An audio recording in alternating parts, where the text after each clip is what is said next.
Hello, crime enthusiasts, are you ready for another chilling investigation? The case of Danielle Jennings. Danielle Jennings was born on September 16, 1978, in Columbia, South Carolina, United States. She grew up in Stockton, Georgia, with her mother and stepfather. Known for her cheerful and outgoing personality, Danielle faced adulthood early. At the age of 16, she became pregnant but was determined to be a good mother. Danielle's relationship with Carl, the father of her child, ended in divorce.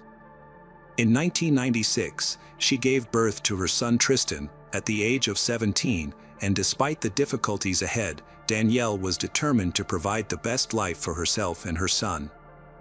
Then she met Luis Payano, a man who would become Tristan's father. Danielle and Luis had known each other since they were teenagers, initially as friends, but their relationship developed into love. Luis took care of Danielle and Tristan, and for a time, it seemed like all their problems had been solved. The couple moved in together, and Danielle secured an office job at a landscaping company, a position she was proud to have obtained. In December 1998, Luis proposed to Danielle, and she happily accepted. Her life was on the right track, with a loving son, a fiancé, and promising career prospects. On March 15, 1999, Luis returned home from work to find his fiancée, 20-year-old Danielle Jennings, lying lifeless on the bed in their Ashley Lakes apartment in Norcross, Georgia. Their young son, Tristan, was at daycare at the time. Luis immediately realized Danielle was dead due to her skin color and called 911. When the police arrived, Luis was waiting for them and reported what he had found. He explained that upon entering the apartment, he saw Danielle lying face down on the bed, and when he turned her over, he discovered she was dead. The police naturally suspected Luis, and they took him in for questioning while a team of officers thoroughly examined the crime scene. Danielle was found lying on her back on the bed. Fully clothed, with a sock around her neck, this suggested that the perpetrator intended to kill her, leaving no chance for survival.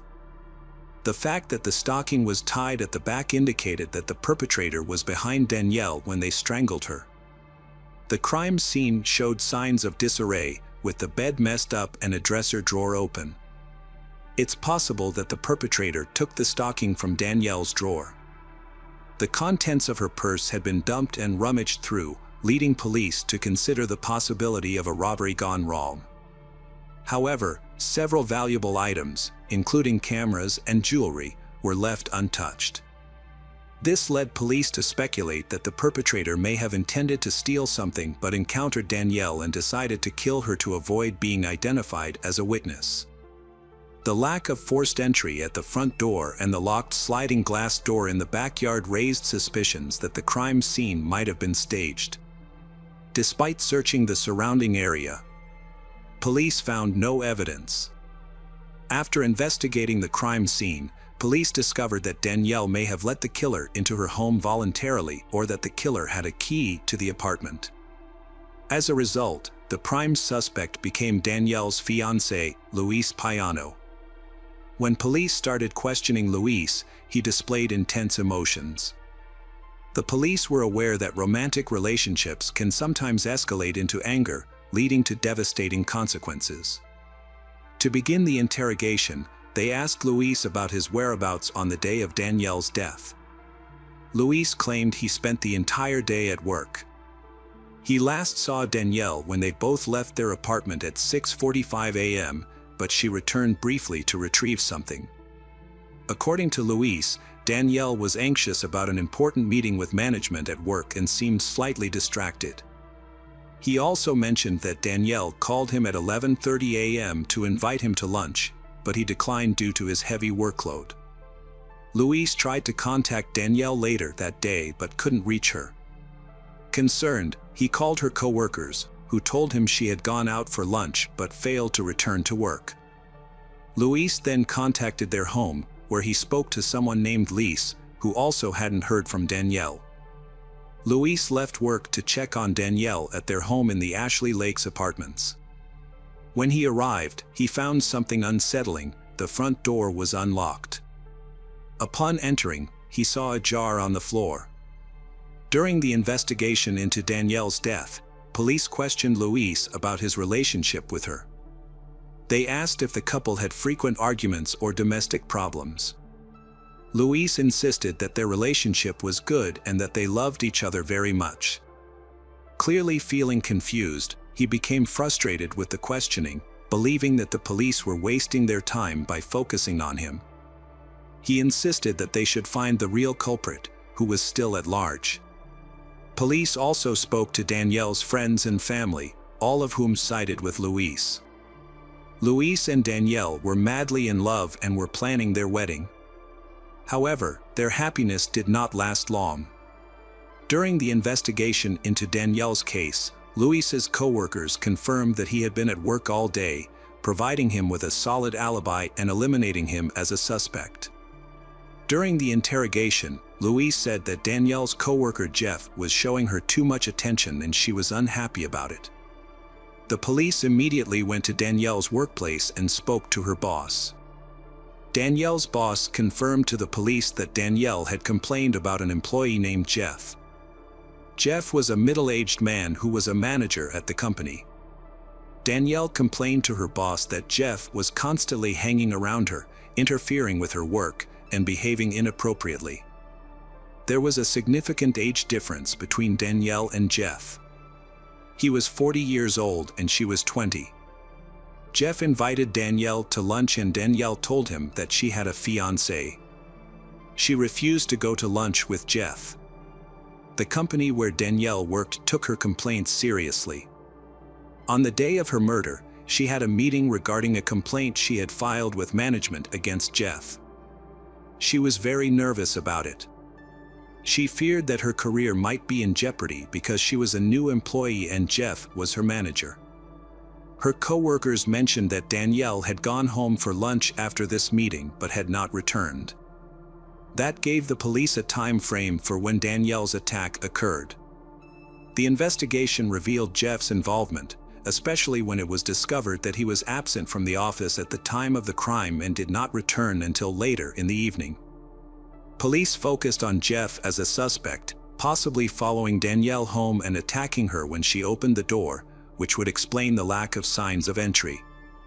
Jeff was called in for questioning and asked to describe his relationship with Danielle. He admitted that he invited her to lunch but denied his involvement in her death. Jeff didn't deny liking her, however, he claimed he had not behaved inappropriately towards Danielle and was surprised when she filed a complaint against him. The investigators asked him if Danielle's complaint was a reason for wanting to harm her. His first reaction to this question was anger. He was adamant that he wasn't the one who took her life. Jeff claimed that he couldn't have been the one who attacked Danielle because he had an alibi. According to him, he was with another colleague, and they were driving around the city solving some work issues. They had been together all day, so he couldn't be the one who took Danielle's life. Jeff told investigators the name of the coworker whom he claimed he was with at the time of the crime. The detectives met with this man, and he confirmed Jeff's words, thus they excluded another person from the list of suspects. The next day, investigators received the autopsy report and examined it in the hope of getting some clues that would help them track down the perpetrator. The cause of Danielle's death was asphyxia. It seemed evident that Danielle's attack had taken her by surprise. The investigators concluded that someone had come up to her from behind and pulled the stocking tight until she lost consciousness. After that, the perpetrator tied the stocking in a knot so Danielle could not regain consciousness. There were no defensive injuries on her body. In fact, there were no injuries at all except for the ligature mark on her neck. Perhaps Danielle didn't even see the face of the one who attacked her. The police found no evidence at the crime scene that could help identify the perpetrator. No shoe prints, no DNA, no fingerprints, no hair. There was no evidence to send to the laboratory for analysis. Since the police had no new suspects, they returned to the version that what happened was a robbery that went wrong. They asked Louise to go through the apartment with them again. He carefully examined everything and said that nothing was missing from the apartment. All the things seemed to be in their usual places. However, a few days later, Lou called the police and said he could not find Danielle's wedding ring. He also drew the attention of investigators to another strange detail: the stocking that someone strangled Danielle with did not belong to her. According to Louise, she didn't wear stockings at all. It meant that whoever had done it had brought the stocking with them. Lacking any evidence, the investigators decided to look into Danielle's past. Perhaps what happened to her was connected with her past. They asked her friends about her previous relationships, in particular, her relationship with Carl, the father of her son Tristan. Her best friend told the police about Danielle's ex-boyfriend Eddie. She started dating him when she was already pregnant. Eddie was a violent guy, and as their relationship progressed, he became more domineering and tried to control all aspects of her life. It got to the point where he forbade her to see her friends and family. The relationship with Eddie deteriorated even more after Danielle gave birth to her son. Soon after, Eddie started using illegal substances, and Danielle decided it was time to end this relationship. She moved out and tried to start a new life, but Eddie had other plans. He did not accept rejection and behaved unpredictably. As a result, Danielle had to seek a restraining order against him. He violated it several times, called Danielle, parked near her house, and once even showed up at her work. Danielle's family told investigators that Eddie had called her several times in recent months. He told her to meet with him, but she always hung up. Eddie was the perfect suspect, so detectives tracked him down and brought him in for questioning. The man was hostile, and he wasn't eager to go to the police station. However, Eddie had an alibi. He said that Eddie was towing cars out of state at the time of the murder and that Eddie's boss, along with service logs and other receipts, could back him up. When the police confirmed his alibi, they released Eddie. 3 days after Danielle died, Danielle's neighbor, Kirk, called the police and told them about something that had happened to Kirk the week before the murder. Ms. Kirk said that recently in the apartment complex, residents often encounter a maintenance worker. The maintenance worker said he came to do a repair order. However, Ms. Kirk said that she felt very uncomfortable the whole time he was there because he kept staring at Kirk, as if he was more concerned with her than completing the repair order. The same thing happened to another woman. The maintenance worker insisted that he was there to change a light bulb, when the landlord said there were no bulbs to change. He mumbled and staggered, "Maybe I have the wrong apartment," then backed up and walked away. Police investigations revealed that the complex had several maintenance workers, but the one who matched the descriptions of both women was Calvin Oliver, 42. According to records, Calvin had only started working at the complex in September 1998. At the time of Danielle's murder, 10 residents had reported cash, checks, and other valuables, including jewelry, computers, and guns, missing from their apartments without evidence of forced entry. Some even suggested that someone on the maintenance staff was responsible. Calvin Oliver was brought in for questioning by the police, who initially asked him about a series of burglaries at the Ashley Lakes apartments. Calvin denied any involvement in the burglaries. When asked about Danielle Jennings, he said he had heard about what happened to her but did not know her. The only thing he confessed was that he had worked in her apartment. The police were about to release Calvin for lack of concrete evidence when they ran a final check of Calvin's database. The results were horrifying. They discovered that Calvin had an outstanding warrant in another jurisdiction for failing to appear in court on a theft charge related to the theft of a personal check. According to Georgia Department of Correction records, Calvin had a long-standing adult criminal record dating back to 1974. His convictions included multiple residential burglaries, armed robbery, robbery by force, and at least one count of forcibly pressuring a woman into intimate contact at knife point. As a result, Calvin spent the majority of his life incarcerated. Given his extensive criminal history, it's surprising he was able to get a job at Ashley Lake's apartments.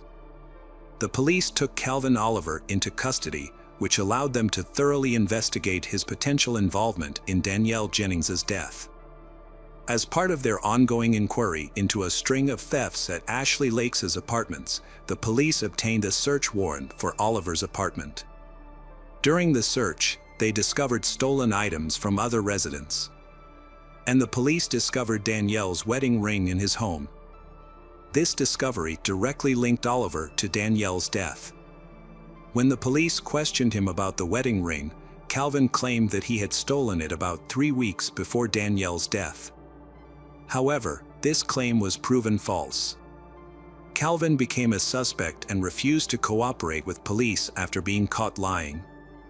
At trial, the prosecution argued that Calvin killed Danielle after she caught him breaking into her home. After a 5-day trial that ended on October 13, 2000, the jury returned a guilty verdict on all counts. As a result, Calvin Oliver received a life sentence for the murder of Danielle Jennings and an additional 20 years for the burglary. A subsequent investigation revealed that Ashley Lake Apartments management knew about Calvin's history of run-ins with the law and his lengthy criminal record. Despite this knowledge, they failed to conduct thorough background checks and failed to warn other residents when a series of burglaries occurred. When these facts came to light, Danielle's family filed a lawsuit against Ashley Lake Apartments that they argue that the evidence demonstrates a reckless disregard for the safety of others. After a trial, a jury returned a verdict of more than $13 million for Danielle's wrongful death. The complex's key policy was also flawed, prosecutors said. Employees had access to house keys, and the lockboxes containing keys to the complex's 240 apartments were often left unsecured. Calvin Oliver is now serving a life sentence in prison. Hello friends, welcome to our channel. Today we're going to take a look at another horrible case with you, the case of Nadine Lott. Nadine Lott was born in the late 1980s in Arlo, a town on Ireland's southeastern coast. She was the eldest child of Claire and David Lott. She has 3 younger siblings, Phoebe, Tanith, and Kayla. By the summer of 2012, Nadine, 26 years old, had grown into a charismatic woman. She was eagerly planning a trip to Australia, looking forward to a vacation filled with exciting experiences, sports, and new friendships.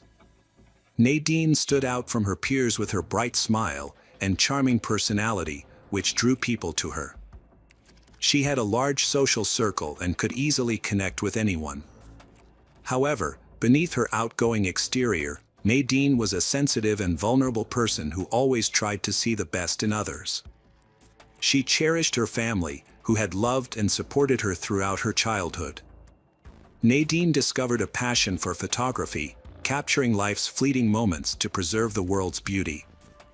This hobby eventually turned into a career, and she became a successful beautician, helping others enhance their natural beauty.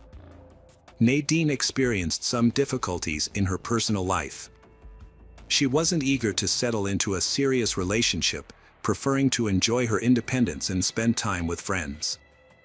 This desire for freedom led her to take a trip to Australia, where she was attracted by the warm climate, stunning beaches, and exotic landscapes, finding everything fresh and romantic. Nadine met Daniel Murtaugh in Australia, and it was as if they were polar opposites. While Nadine was outgoing and lively, Daniel was quiet and reserved, with piercing eyes and a toned physique that immediately caught her attention. Despite their differences, they felt an instant and inexplicable connection, sharing common interests and a deep sense of intimacy. As they spent more time together, their days were filled with unforgettable experiences and memories. They strolled along stunning beaches, explored the crystal-clear waters, and shared their deepest dreams and secrets. Nadine was captivated by Daniel's surfing skills, and he was drawn to her carefree spirit, genuine nature, and infectious laughter. Their connection grew stronger with each passing day, unencumbered by any barriers or reservations. Daniel, a few years Nadine's senior, hailed from Dayan, a suburb of Dublin, where he worked as a window fitter and lived with his family. Nadine viewed it as a casual fling without any serious commitments. Phoebe was the first to discover Daniel. Shortly after, Claire, the mother, learned about the relationship from her child. Claire quickly suspected that this relationship may not be long-lasting. Nadine's life changed dramatically when she found out she was pregnant with Daniel's baby. A few months later, Daniel attempted to rekindle their relationship and start a family, but it ultimately didn't work out. In November 2013, Nadine gave birth to a baby girl named Kia, but Daniel was noticeably absent during this significant moment. Instead, her sister Phoebe was the one who offered emotional support and remained a constant companion. Phoebe was by Nadine's side during childbirth, took the first photo of mother and daughter, and played a vital role in helping Nadine navigate the challenges of new motherhood. Nadine's pregnancy marked a turning point in her life, as she transitioned into her new role as a mother. Despite the difficulties she faced, Nadine found solace in Phoebe's unwavering support and love. Nadine's story is a poignant reminder of the complexities of love and relationships. Although her relationship with Daniel was unfulfilling and lacked deep emotional connection, Nadine was determined to provide a stable and loving environment for her daughter. But Daniel failed to take responsibility for his actions and showed no interest in being a devoted father, leaving Nadine to raise Kia on her own. Nadine had always tried to provide the best life for her daughter, Kia. In 2016, she wanted to build a home with her loved ones, so she rented a house where everyone could live together as a family. However, her hopes were crushed when Daniel, Kia's father, failed to move in with them. This realization marked the end of Nadine's.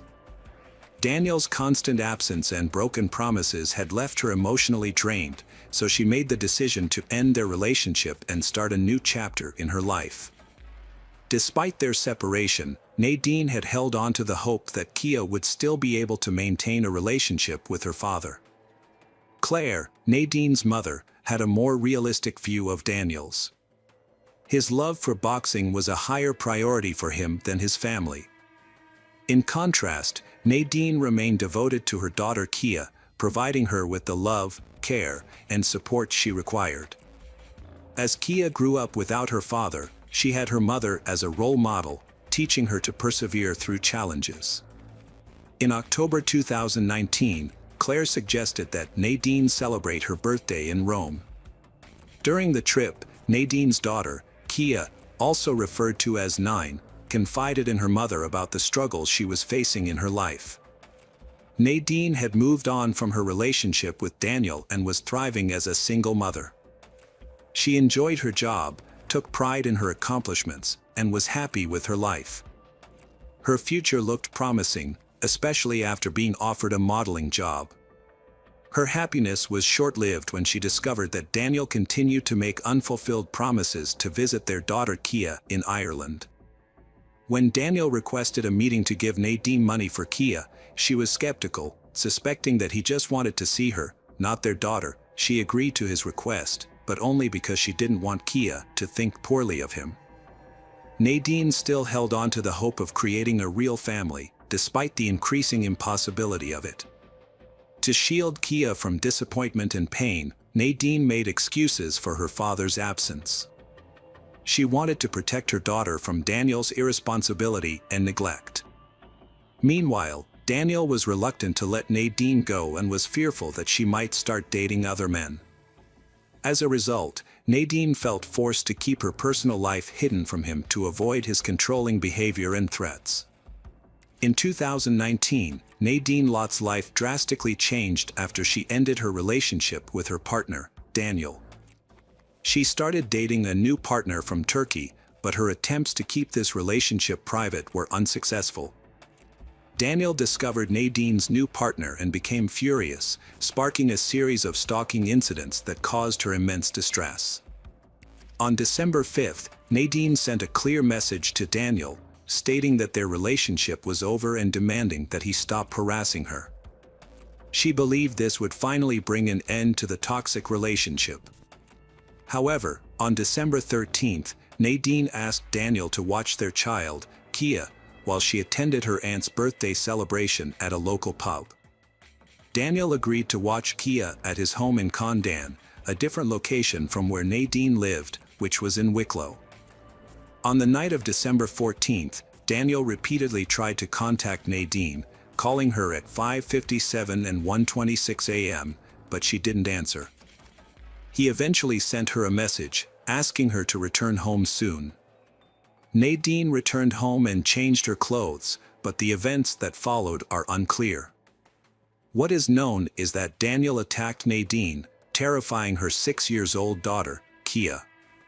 The noise and screams caught the attention of a neighbor, Ela Klanovich, who investigated the source of the commotion. Ela saw Nadine lying on the floor in her hallway with Daniel standing over her, his face contorted with rage and panic.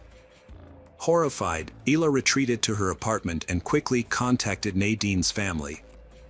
When Claire, mother of Nadine's, heard Ela's story, she felt overwhelmed with fear and anxiety.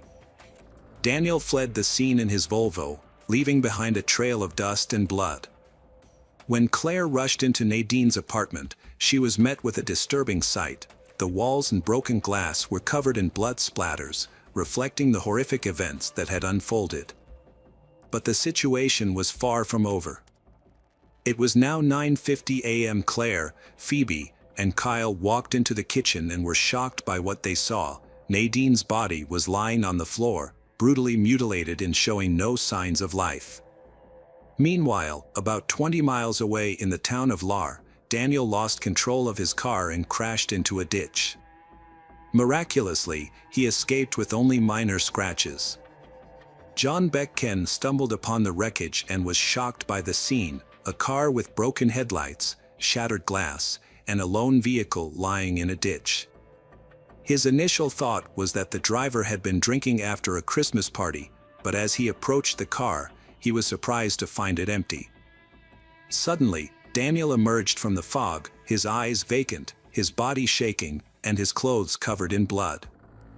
Daniel confessed to the crime in a despairing tone to a witness. He was then taken to the hospital in an ambulance, repeatedly muttering that he loved Nadine, as if seeking forgiveness. Meanwhile, Nadine's apartment was in disarray. When paramedics and police officers arrived, they were met with a strong smell of blood. The walls and furniture were smeared with it, and the scene was chaotic. Paramedic Ian Clark was struck by the extent of the destruction. Broken dishes, shattered glass, and bloody footprints indicated that a violent crime had occurred. Phoebe and Kyle rushed Nadine to urgent care after a severe accident, where medical professionals were able to save her life despite her critical injuries, which had left her unconscious. Nadine was rushed to St. Vincent's Hospital, where she was admitted to the intensive care unit. Doctors documented severe injuries to her head, neck, and chest at 10:58 a.m. Her condition was critical, with 64 injuries found on her body, the cause of which was unclear. Nadine received multiple blood transfusions, but her condition remained critical. Claire hoped that Nadine would recover. Claire stayed by her daughter Nadine's side in the hospital, bringing comfort with familiar items from home like family photos, Nadine's favorite perfumes, and cherished toys. Despite the doctor's bleak outlook, Claire was resolute in her support, believing that her love and care would help Nadine navigate the challenging road to recovery. Meanwhile, Daniel was scheduled to appear in court on December 16th. The court decided to hold him in custody until his trial. On the same day, Claire accompanied Nadine to a follow-up examination to assess the damage to her brain. Claire prayed that Nadine would find the strength to pull through. Tragically, Nadine's injuries were too severe, and she passed away on December 17th, between 3 o'clock and 4 p.m., without ever regaining consciousness. Irish Police Colonel Dean McCarthy described the violent crime as one of the most brutal he had ever witnessed. After the murder, Chief State Pathologist Dr. Linda Mogan performed the autopsy at the city funeral home on December 18. Following the autopsy, the victim's loved ones, particularly her family, were left with many unanswered questions. Clea was consumed by her thoughts, trying to make sense of the events that had transpired. The next day, the killer, Daniel, confessed to the heinous crime, describing how he attacked and brutally murdered Nadine. According to Daniel's account, he started by grabbing Nadine, hitting her on the head, and then repeatedly punching her with his fists. Despite her efforts to resist, Daniel continued the assault, kicking her and eventually stabbing and strangling her with a charger cord. Kia, a witness to the horrific attack, pleaded with her father to stop the assault, but her cries were ignored. Despite Nadine's desperate attempts to fight back, Daniel had remarkable physical strength and was impossible to defeat. A funeral service for Nadine was held on December 22 at St. Mary and Peter's Church in Arlo, her hometown. The ceremony drew over 1,000 mourners, and hundreds more watched the live broadcast as they gathered to bid their final farewells. 6 people carefully carried the coffin containing Nadine, a young and beautiful girl, as if she were asleep in eternal rest. The altar was surrounded by scarlet velvet roses. Nadine's mother, Claire, sat in the front row, struggling to hold back tears as she gazed at her daughter's coffin. Her eyes shone with love and admiration for she who lay before her. Family and friends gathered nearby, overcome with grief, as they clutched handkerchiefs to their faces and openly wept.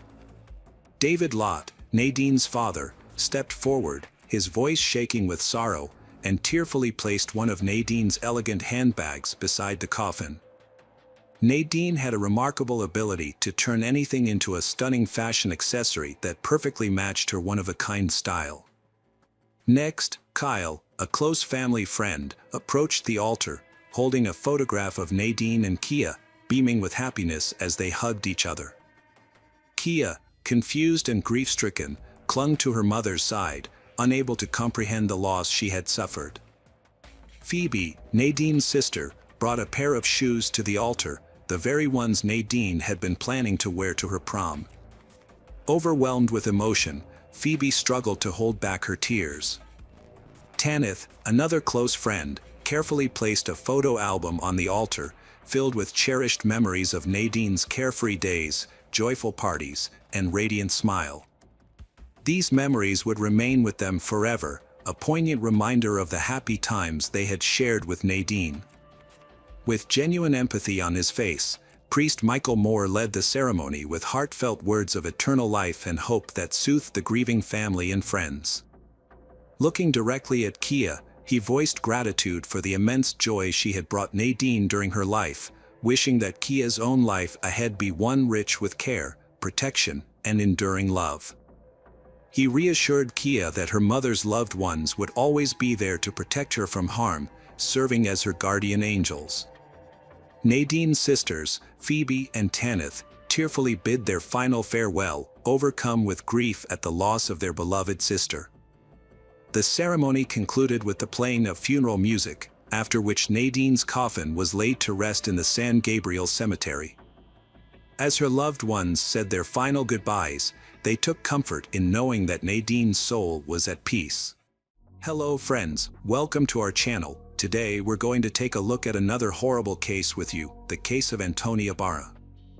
Antonia Barra was born on December 3, 1999, in Temuco, Chile, to a wealthy family. She was the youngest of 5 children, with 2 older brothers, Sebastian and Ignacio, and 2 sisters, Catalina and Carla. Antonia was particularly close to Catalina, whom she considered her best friend and confidant. Her parents valued education and encouraged their children to pursue their interests, including sports and music. As the youngest child, Antonia was especially loved and spoiled by her parents. Despite this, she was a diligent student and dreamed of studying tourism and traveling the world. At the age of 15, Antonia met Martín Pradines on social media in 2015. Martin was 8 years older than Antonia and lived in the same city. He was divorced and had a child from a previous marriage. Little is known about Martin's early life, except that he was born in February 1992 in Tomoko to Ivan Pronis and Paula Dare. When Martin was 20, he got a girl from his school pregnant, and to avoid scandal and punishment, he married her. However, the marriage ended shortly after the birth of their child. Martin and Antonia were acquaintances who knew each other from socializing with young people on social networks between 2015 and 2017. However, their relationship remained purely platonic. After Antonia graduated from high school and enrolled in university, she relocated to a different city, and they lost touch. At university, Antonia focused on her studies in the travel industry, formed new friendships, and explored new hobbies. Martin was no longer on her mind. During her breaks from university, Antonia would return to her hometown but primarily stayed in touch with her family, including her parents and siblings. During her time at university, Antonia developed a close bond with a fellow student named Consuela Herb, and they became nearly inseparable. She also started a romantic relationship with a student named Rodrigo Aguad, which lasted for approximately a year. However, they got into a dispute at the beginning of the new semester in September 2019 and decided to take a break from each other. Antonio had recently gone through a breakup and was feeling down. Luckily, the Chilean national holiday was just around the corner, offering a long weekend and a chance to take her mind off things. She and her best friend decided to attend an electronic music festival in the charming town of Pucón. They carpooled with 3 classmates, using Consuela's car. As it happened, close friends of Antonio's family owned a summer house in Pucón, and since the owners were out of town, they kindly offered Antonio and her friend the use of their house, even providing them with the spare key. Upon arrival, the group split up, and they friends settled into the spacious and cozy house, looking forward to a relaxing weekend getaway. On the evening of September 18th, Antonia ran into Martin while walking around the city, and they struck up a conversation. As it turned out, Martin was also in town for the festival with his friends and was staying in a large rented house just outside the city center. They hit it off and made plans to meet up the next day at a party at a popular nightclub. Antonia called her parents to fill them in on her plans, and her father warned her to be careful and not to drink too much. Antonia laughed it off and promised to be responsible. The next day, Antonia and her friends spent hours getting ready for the party, choosing outfits and doing their makeup. Before heading out, they shared a bottle of wine and then took a taxi to the club. When they arrived, they ordered a bottle of champagne at the bar and drank it together before hitting the dance floor. It was after midnight when Martin and his friends arrived at the club. Antonia was already quite drunk by then, but she continued to drink and dance with Martin. According to her friend, Consuela, Antonia was advised to slow down, but she didn't listen. At one point, Consuela lost track of Antonia and spent half an hour searching for her. When she finally found her, Antonia was in another room with Martin, barely able to stand due to her intoxication. Consuela saw her classmate Benjamin Morales at the club and asked for his help in getting her friend Antonia home. However, Antonia refused to leave, saying the night was still young. A short while later, she started to feel unwell, and her friends took her outside for some fresh air. After she felt a bit better, she returned to the club. Consuela went to Antonia later that night and told her that she was exhausted and ready to head home. However, Antonia declined, wanting to stay and continue having fun. Consuela then left the club, giving up on convincing Antonia to leave with her. She took a taxi home and went straight to bed. Benjamin saw Martin escorting Antonia out of the club, holding her because she was swaying from side to side. According to Benjamin, Antonia was too drunk to fight back, and Martin took advantage of her state.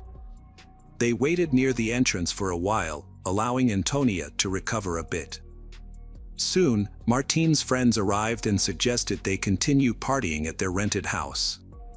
The company ordered a taxi, but Martine and Antonia decided to walk, as she was unwell and disoriented.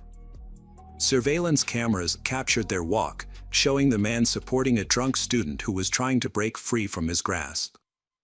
Along the way, they stopped at a 24-hour supermarket, where Martine purchased beer. Inside the empty store, Martine attempted to kiss she, but she pushed him away and turned her back on him. It was clear she was uncomfortable, but her intoxication left her unable to resist or escape. Martine, being stronger, continued to lead Antonia, and they eventually arrived at the rented house around 8 a.m. The people in the living room saw that she was upset, but she was too drunk to clearly communicate her distress. Despite Antonia's obvious unease, Martine continued to hug and try to kiss her. The other friends, also heavily intoxicated, failed to intervene. Eventually, they retreated to a bedroom, where the man assaulted she while she was in a dazed state. Antonia was confused and disoriented as Martine ignored her attempts to resist and stop him. After the incident, he rejoined his friends in the living room and continued the party, leaving Antonia alone in the bedroom.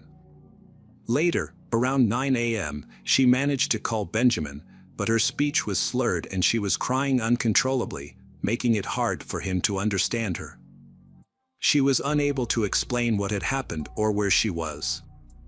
Benjamin became concerned and called Consuela, telling her that Antonia was in trouble and needed help. Antonia then called Consuela herself, struggling to communicate, and eventually found out her location, prompting Consuela to go to her aid. When Consuela met Martine at the doorstep, she asked him what had happened, but he just smiled and claimed that everything was consensual. However, when Consuela found her friend, Antonia, in one of the rooms, she was shocked by her condition. Antonia was crying and begged to be taken away from the place as soon as possible.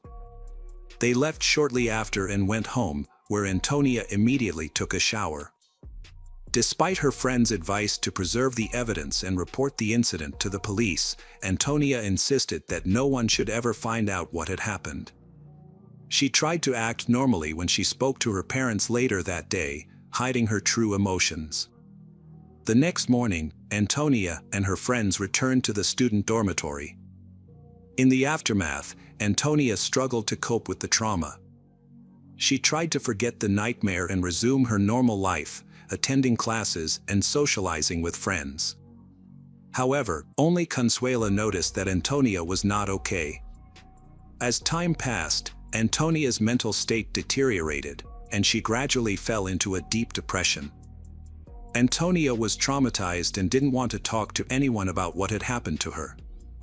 She refused to file a police report, fearing that it would only spread the news and make things worse. However, rumors about her began to circulate quickly. They would whisper, point, and laugh at her. One of her classmates even had the audacity to ask her about the rumors in front of everyone. However, what sent Antonia over the edge was a phone call from Rodrigo, her ex-boyfriend, with whom she still had strong feelings and had been holding on to the hope of rekindling their relationship. During the call, Rodrigo repeated all the rumors he had heard and told Antonia that he never wanted to see her again. Antonia broke down in tears, trying to defend herself and explain that the rumors were not true. But Rodrigo was unforgiving, using derogatory language to describe her and calling her promiscuous before hanging up. This conversation was devastating for Antonia, and she couldn't cope with the emotional pain. On Saturday, October 12, 2019, Antonia went to her parents' house, seeking comfort and solace with her family. Concern for Antonia's well-being grew as her relatives noticed a deep sadness in her eyes, despite her claims that everything was okay. Later that evening, she posted old childhood photos on social media, accompanied by a distressing message. The following day, after dinner with her family, Antonia retreated to her room on the third floor. Her sister Catalina checked on her about an hour later, but Antonia asked to be left alone, saying she wanted to sleep. Catalina granted her wish, turned off the light, and bid her a loving goodbye before leaving the room. 2 hours passed before their mother, Marcela, came to Antonia's room to announce that dinner was ready. After knocking on the door with no response, Marcela entered the room and initially thought Antonia was asleep. However, upon touching her hand, she was met with an unsettling stillness. Devastated, Marcela screamed for help, and the rest of the household rushed to the room. In a state of panic, they called for emergency services while attempting to revive Antonia on their own before medical professionals arrived. Antonia's situation had become hopeless, and she tragically took her own life by overdosing on sleeping pills. The investigation into her death and the first attempts to hold the perpetrator accountable began. The news shocked her family and friends, as many were unaware of the severe emotional distress Antonia had been experiencing. As Antonia's parents sought to understand what had happened to their daughter, they spoke with her friends and classmates. They were shocked by the rumors and gossip that had been circulating about Antonia. Consuela, in particular, shared everything she knew, but the parents felt that more needed to be done. They hired a top private detective to help reconstruct the events leading up to Antonia's death and gather evidence to bring the person responsible to justice. Alejandro, determined to seek justice for his daughter, used his connections to organize a press conference. In front of dozens of cameras, he shared the devastating truth: his daughter had been the victim of forced bullying, which she had been unable to survive. The person responsible, he emphasized, remained at large. The detective reconstructed the timeline of events from that fateful night and gathered statements from several key witnesses, including Consuela, Benjamin, and a few other university students, who were willing to testify in court. With all the evidence collected, the Antonia family petitioned the court to arrest and prosecute Martín for his actions. However, the police determined that the evidence presented was insufficient to warrant taking him into custody. Martín claimed that everything that happened was consensual, although he admitted that both parties were intoxicated. Furthermore, the victim did not report the incident to the police. As a result, Martín remained free, and he and his family subsequently filed a lawsuit against the Antonia family, accusing them of defamation, harassment, and the unauthorized disclosure of their personal information. According to the Martín family, Antonia's relatives had slandered their son and brother, Martín. In response, the Martín family decided to hold a press conference to defend themselves publicly. They argued that Martín's reputation had been harmed without justification and presented themselves as the ones who had been wronged. The Martín family also accused Antonia of sharing their personal contact information, including their home address, phone numbers, and social media handles. As a result, Martín and his family received daily insults and anonymous death threats. The Martín family maintained that Martín's guilt had not been proven and that everything had happened by mutual consent. They expressed their willingness to defend Martín's case in court. Surprisingly, after this statement, the police supported the Martín family, causing Antonia's relatives to stop making negative comments about them and to stop sharing personal data. This sudden change was a major blow. This unexpected turn of events was a significant setback. Despite this, Antonia's relatives continued to seek justice with the support of the public.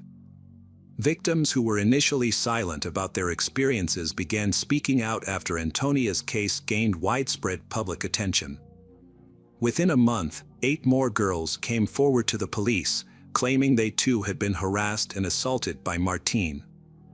They had previously remained silent, fearing they would be condemned and censured. One of the victims was just 13 years old at the time of the assault. As more girls who suffered at the hands of Martín began contacting the police, he was eventually taken into custody. Martín was arrested in June 2020 and held at Temuco City Prison on suspicion of committing assaults between 2011 and 2019. However, Martín was released on his own recognizance less than a month after his lawyer intervened, and was allowed to remain free for the duration of the investigation. Furthermore, several lawsuits filed by the injured girls were rejected due to the statute of limitations having expired. There was a high likelihood that many cases would be disregarded. Out of 8 appeals, only 2 were registered by the court. The release of Martine from custody and the rejection of the victim's claims sparked widespread outrage. Protests and rallies erupted nationwide, with thousands demanding justice. In response, the prosecutor's office re-examined the case and pushed for a change in Martine's bail conditions, seeking to return him to custody. Meanwhile, the statute of limitations was lifted for all cases of violence committed by Martine. During his trial in February 2021, his social media messages were revealed, in which he boasted about his actions to friends. It was also discovered that Martine kept a collection of his victims' underwear at home, taken as trophies. This collection included items from victims who had previously reported him to the court, as well as a belonging of Antonia's. On August 26, 2021, Martine was charged with 9 counts of crimes involving sexual misconduct. 3 of the victims were minors when the incidents occurred. The Antonia family appealed to the public to speak out against violence and bring those responsible to justice. The trial began in June 2022, allowing Martine's lawyers sufficient time to prepare. They presented witness statements and surveillance footage showing that Antonia left with the defendant voluntarily and did not attempt to resist him. The defense challenged the testimonies of other victims, but in August 2022, the court delivered a guilty verdict against Martine. He was convicted of 8 crimes involving sexual misconduct and causing Antonia's nervous breakdown, which ultimately led to her death. Martine was sentenced to 20 years in prison. However, his lawyers, led by Pinus, promptly filed an appeal. On December 29, the Supreme Court ordered a new trial. In March 2023, Martine's case was assigned to the Public Defender's Office. During the new trial, Martine maintained his innocence, attributing the events leading to Antonia's death to the large quantity of alcohol they had consumed together. Despite this, on July 7, 2023, Martine was found guilty again. The court reduced his initial 20-year sentence to 17 years, considering the 3 years he had already spent in prison. He had only 14 years left to serve. However, Antonia's family expressed dissatisfaction with this decision in an official press release made by her father. They noted that no punishment could bring back their daughter. During the ongoing lawsuits, Antonia's family and other victims affected by Martine's actions joined forces with public figures to advocate for women's rights. Together, they worked to amend the criminal code, specifically the sections related to sexual offenses. Their objective was to protect the rights of victims of harassment and sexual violence. Hello friends, welcome to our channel. Today we're going to take a look at another horrible case with you. The case of Celia Barquin. On Monday, September 17, 2018, in Ames, Iowa, the weather was warm and clear.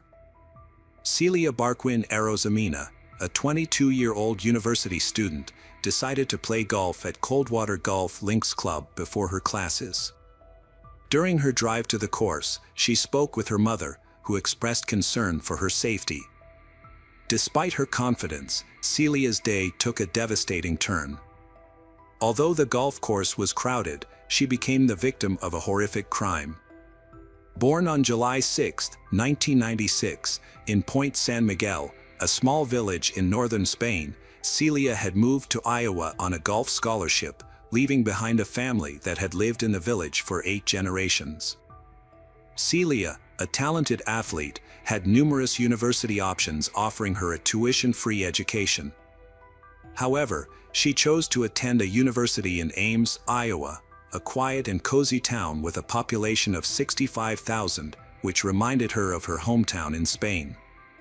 At the time, she had no idea that this decision would have severe consequences and that Ames would become her final refuge. Celia was very close to her family, who remained in her home country. Her parents, Maria Rosa and Marcos Barkin, had 2 children, Celia and her sibling Andres. Her father worked as a butcher, while her mother initially worked in a clothing store as a salesperson. After the children were born, she became a full-time homemaker, dedicating herself to raising the children and managing the household.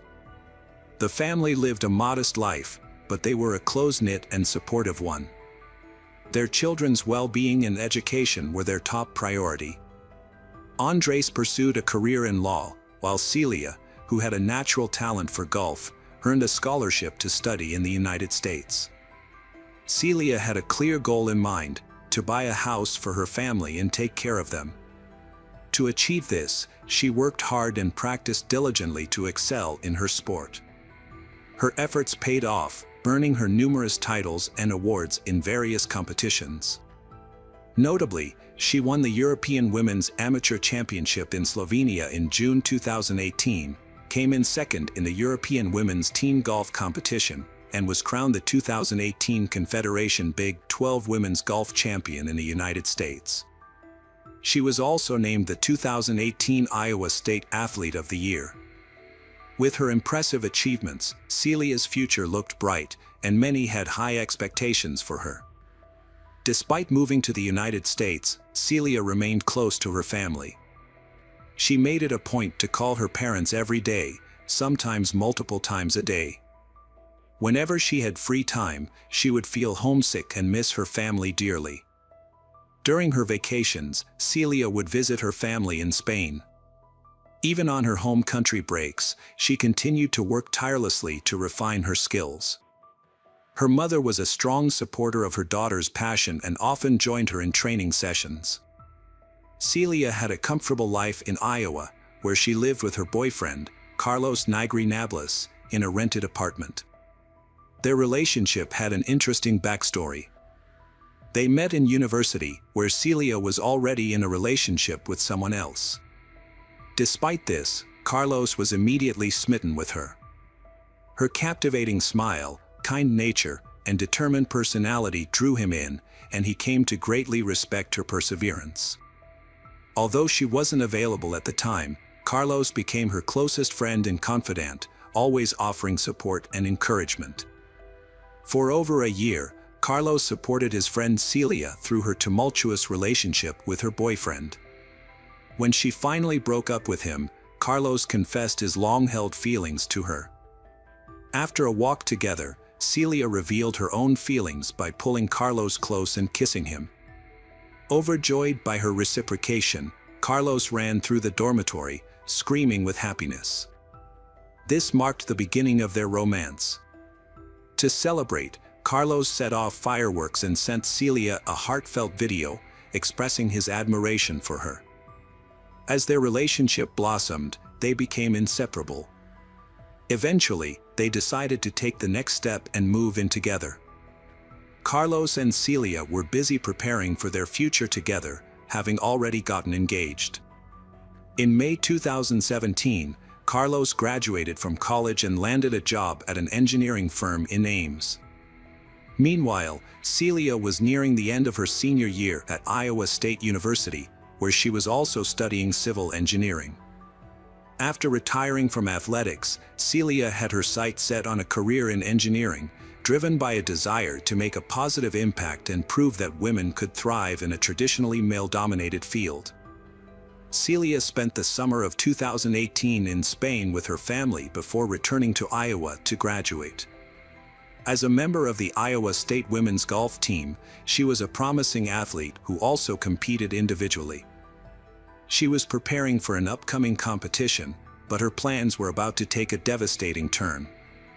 On September 17, 2018, Celia arrived at the golf club after speaking with her mother. The staff, familiar with the talented athlete, informed her that a group of 15 older men from Des Moines would be playing golf at 8:45. The group was assigned to the starting line near the first 4 holes. As they arrived in golf carts and began to play, Celia took notice of them. A group of retirees invited Celia to begin her round, so she proceeded with her cart, opting to play the first hole followed by the fourth to avoid delaying the older men. They found her to be courteous and friendly. Next, Celia headed to the seventh hole, a location not favored by many due to its remote position relative to the other holes and its proximity to Squaw Creek Park, which featured dense foliage. Athletes were often hesitant to play at the seventh hole because it occasionally attracted unauthorized visitors, including homeless individuals who could be aggressive. However, Celia was new to the club and unaware of the situation, so she played the seventh hole to make her way to the ninth. The route involved crossing a bridge on a broad path before navigating a wooded section, a place one coach described as eerily similar to the atmosphere of Sleepy Hollow. At 10:30 a.m., a group of 15 people made their way to the area where Celia's belongings were left. To their surprise, her cart was still there, but Celia was nowhere to be found. The group decided to investigate further as they found it unusual that she didn't reappear after 10 minutes. As they approached her cart, they discovered some of Celia's belongings scattered on the field, including her t-shirt and baseball cap, while her phone remained on the cart. It appeared that some items had fallen out of her pocket, but it was unclear why her t-shirt was on the ground and why she had left her phone behind. After searching the surrounding area, the group couldn't find any sign of Celia. They immediately alerted the club management to report their disturbing findings. A group of people reported that a young, blonde girl had been playing golf at the course earlier, but she was now nowhere to be found, and her belongings were still on the ground. Upon investigation, staff realized that she was Celia, the reigning European golf champion. A search was launched, and less than 30 minutes later, a body was spotted floating in a pond near the ninth hole. This discovery prompted the staff to call the police immediately.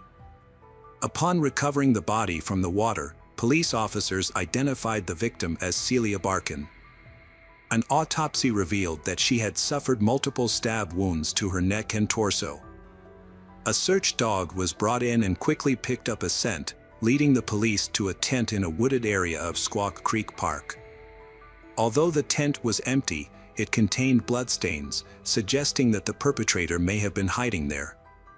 Police suspected that a homeless person, possibly living in the tent, might have been responsible for the attack.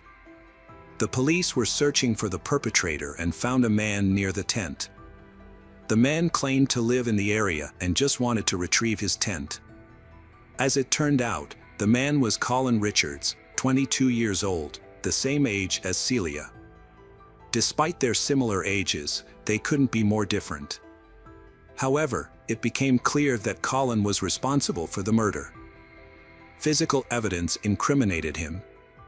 His face was badly scratched, and his black backpack contained bloody clothes, including a t-shirt and shorts. The clothes indicated that he had recently changed out of his blood-soaked garments and into clean ones. The police dogs also picked up his scent. Additionally, Colin had a severe gash on his left arm that was bleeding. Although he tried to hide the injury and conceal his arm from the officers, his efforts only added to their suspicions. Colin Richards was arrested by police in connection with the crime. According to his account, he was at a friend's house before the police arrived. Two male friends had driven him to the park to collect his tent, and it was there that he encountered the police. Collins denied any involvement in the crime and claimed he had never met the victim, Celia. He explained the scratches on his face by saying he had scratched himself on branches while walking through a wooded area. Colin had a history with the police, having struggled with substance abuse, alcoholism, and mental health issues. He had become homeless after being released from prison 3 months prior to the murder, having served a 7-month sentence for burglary. Colin had a history of run-ins with the law, having been convicted multiple times for similar offenses. His troubled past began in his teenage years, and he grew up in a dysfunctional family. Detectives interviewed 3 acquaintances of Colin's, including a homeless man with whom he shared a tent. 2 other men gave Colin a ride from his home to the park. The homeowner allowed Colin to clean up and change his clothes, as he was disheveled and covered in mud, blood, sand, and water.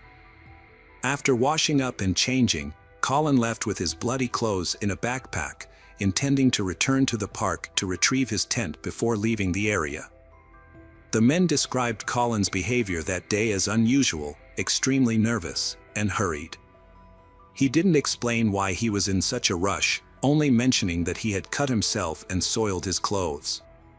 One of the homeless men who lived with Colin in the park revealed that Colin always carried a serrated knife, which he used for personal protection. The day before the murder, Colin had confided in this friend about having a desire to rape and kill someone, but the friend didn't take him seriously. Colin was immediately charged with first-degree murder after her body was discovered. The investigators believed that the crime was premeditated, meaning Colin had planned it ahead of time and was actively looking for a victim on the day of the murder. The judge set Colin's bail at $5 million, but since he couldn't afford it, he remained in custody until his trial. Meanwhile, Celia's family in Spain was growing increasingly worried because they hadn't heard from her. Despite numerous attempts by the police and aims to reach them, it was too late at night in Spain and no one was available to receive the devastating news. Eventually, the coach was forced to make the heartbreaking call to Celia's parents, informing them that their daughter had been brutally murdered. A serrated knife was discovered in a wooded area, bearing the fingerprints and DNA of Colin, as well as the blood of the deceased. Additionally, skin particles from Colin were found under the victim's fingernails, indicating that the scratches on his body were inflicted by the victim during a struggle, not by branches. Initially, Colin denied any involvement in the crime, but later, faced with overwhelming evidence, he confessed to the attack. He claimed that he had been under the influence of substances on the day of the incident and was not thinking clearly. Colin stated that he had been walking in the woods when he came across a young girl, Celia, who was alone in the area. He targeted her, having never seen or known her before, and subjected her to a violent attack. The death penalty was abolished in Iowa in 1965, so the maximum sentence Colin faced was life imprisonment without parole. During the trial, Colin's family shared details about his life. His parents were not married and did not live together when he was born. For the first 10 years of his life, Colin lived with his father, who raised him in a strict and often neglectful manner. His father would frequently leave him alone at night to go to the bar, and it was actually his grandparents who provided Colin with care and support. When Colin was 10, his mother, who had since married another man and had 2 more children, gained custody of him. The family moved to the countryside, seeking a more peaceful environment. However, their household was still marked by strict discipline. Colin's room was extremely tidy, leading his family to jokingly suggest that he would be well suited for a career in the military. Colin started out as a diligent student, but as he entered his teenage years, he began to follow in the footsteps of his father, a heavy drinker. Despite his father's attempts to set him straight, Colin's behavior worsened, leading to his expulsion from the family home at the age of 15. Without a stable support system, Colin fell in with a bad crowd, dropped out of school, and became addicted to substances. At 18, Colin was involved with a girlfriend significantly older than him. However, their relationship turned violent, and he was arrested for domestic abuse in May 2015. He was found guilty and served a 60-day jail sentence. On another occasion, Colin was accused of shoplifting, responded by threatening to return and carry out a violent act. Despite his downward spiral, those around him seemed to ignore his problems. Over the next 2 years following the domestic violence incident, Colin had multiple run-ins with the law, being arrested for various offenses such as theft, harassment, and attempted burglary. In an attempt to address his behavioral issues, he was ordered to take intervention courses, but these efforts were unsuccessful. In November 2017, Colin began serving a 2-year sentence at Mount Pleasant Correctional Facility for burglary in violating his probation. However, due to the facility being over capacity, He was paroled in June 2018 after only serving 7 months of his sentence, despite exhibiting disciplinary problems, including engaging in fights with other inmates. Sadly, Colin went on to commit a heinous crime just 3 months later, killing Celia. After his release from prison, Colin reunited with his mother and stepfather, with whom he resided, and resumed a relationship that had been rekindled through correspondence during his incarceration. Colin's parents gave him a chance to start anew, trusting that he would stay away from illicit substances and old friends with a bad influence. However, he broke this promise just 2 weeks later and was subsequently kicked out of his home. With nowhere to go, Colin traveled to Ames, a city an hour away, where he initially sought refuge in the local homeless shelter. Unfortunately, the shelter was full, and he had to find alternative accommodations. Colin's mother helped him out by purchasing a tent, which became his temporary home. However, his presence in Ames soon caught the attention of the local police department. On June 29, Colin was arrested for public intoxication. Later, on August 11, police received a complaint from a Target store about Colin and another homeless man camping in the store's parking lot. After being chased away, the men relocated to Squaw Creek Park, where they could camp without disturbing others. There is a discrepancy between Colin's account and the police's statement regarding his camping in the park. Colin claims that the police allowed him to camp there, but the police representatives deny this and assert that overnight camping in the park is prohibited. They also claim that Colin was not given permission to camp and that he was breaking the law if he did so. On September 8, Colin's mother and stepfather visited him in Ames to celebrate his 22nd birthday. During their time together, they took him out to dinner and did his laundry. However, his mother became concerned about his behavior, as he was distant and gave brief, muted responses to their questions. After dropping him off at the tent in the park where he was living with another man, Colin's parents returned home. Unbeknownst to them, Colin would soon confess to a friend that he had been thinking about raping and killing a woman. Tragically, the next morning, Celia was found dead, although it was later determined that she had not been raped. The police suggested that Colin likely did not have sufficient time to commit both crimes. Following his arrest and trial, Colin's parents expressed their regret that they could not have done more to stop him. As a result, Colin was sentenced to life in prison without the possibility of parole on August 23, 2019. He is currently serving his sentence at the Story County Jail in Nevada, Iowa. The town of Ames was deeply saddened by Celia's tragic death, with thousands attending a candlelight vigil to pay tribute to the gifted athlete. Her family was devastated by the news of her murder, feeling a sense of injustice that her life had been taken by someone who had achieved nothing and had no aspirations, whereas Celia had shown great promise and had a bright future ahead of her. Celia's parents have preserved her room as a memorial, with the addition of an engineering degree that was awarded to her posthumously by the state of Iowa. They often visit the local golf club, where Celia learned to play golf, and reminisce about happy times. The circumstances surrounding the safety measures implemented by the golf club for holes 7 and 17 following the incident are unclear. Carlos, Celia's boyfriend, found it unbearable to remain in the city where constant reminders of her presence made his grief unbearable.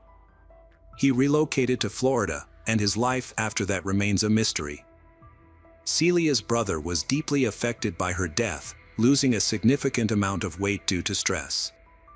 However, he found solace in a career driven by his sister's encouragement to help others.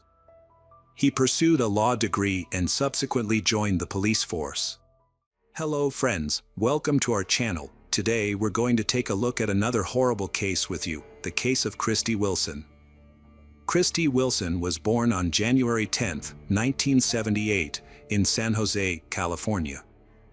She attended Gunderson High School and later earned a business degree from California State University, Chico. Her parents, Debbie Boyd and Patrick Boyd, described her as an exceptional student and athlete. After college, Christy landed a job at a tech company near Sacramento, where she worked until the high-tech crisis led to her job loss. In her free time, she enjoyed playing blackjack at a local casino, where she met her boyfriend, Danny Berlando. Initially, Christie's relationship with Danny was quite harmonious, and her family and friends thought they made a great couple. However, things took a turn for the worse after they moved to Sacramento together. Christie started showing up with bruises, but she wouldn't talk about how she got them. Following her job loss, Christie returned to her parents' home in San Jose. She eventually received a job offer in San Francisco and decided to start fresh. On October 4, 2005, Christie Wilson went to Sacramento to collect her remaining belongings. However, just 2 days later, her boyfriend Danny Berlando contacted her parents to report that she had vanished. He claimed to have searched for her by contacting local jails, hospitals, and friends before reaching out to them. The police were also informed about Christie's disappearance. According to Danny, Christie visited his apartment on October 4th. He then went to dinner with his family, while Christie went to the Thunder Valley Casino. This was the last time he saw her. It's worth noting that Danny's family didn't get along with Christie, which is why he attended the family dinner without her. The tension between their families was due to concerns about Christie's safety. Christie's family had noticed bruises on her body, suggesting that Danny had been physically abusing her. Christie's stepfather, Patrick Boyd, was particularly upset when he found out about the abuse. He wanted to confront Danny, but Christie's mother, Debbie Boyd, intervened to prevent a confrontation. Danny Berlando was 31 years old when Christie disappeared. He had recently lost his job as a car salesman. About a month prior to Christie's disappearance, the police were called to their residence after neighbors reported hearing Christie screaming. Although the police found that they had been arguing, they made up quickly and no further action was taken. When Christie went missing, Danny was the primary suspect due to their previous altercation. His decision to wait nearly 48 hours before reporting her missing to the police raised suspicions that he might have used this time to destroy evidence. However, Danny cooperated fully with the investigation, allowing police to examine his phone records, credit card activity, computer, apartment, and car. Despite being a suspect, no evidence of foul play was found. Danny had an alibi for the time Christie went missing, having attended a family dinner. Before reporting her disappearance, he attempted to contact Christie 78 times, but she did not answer.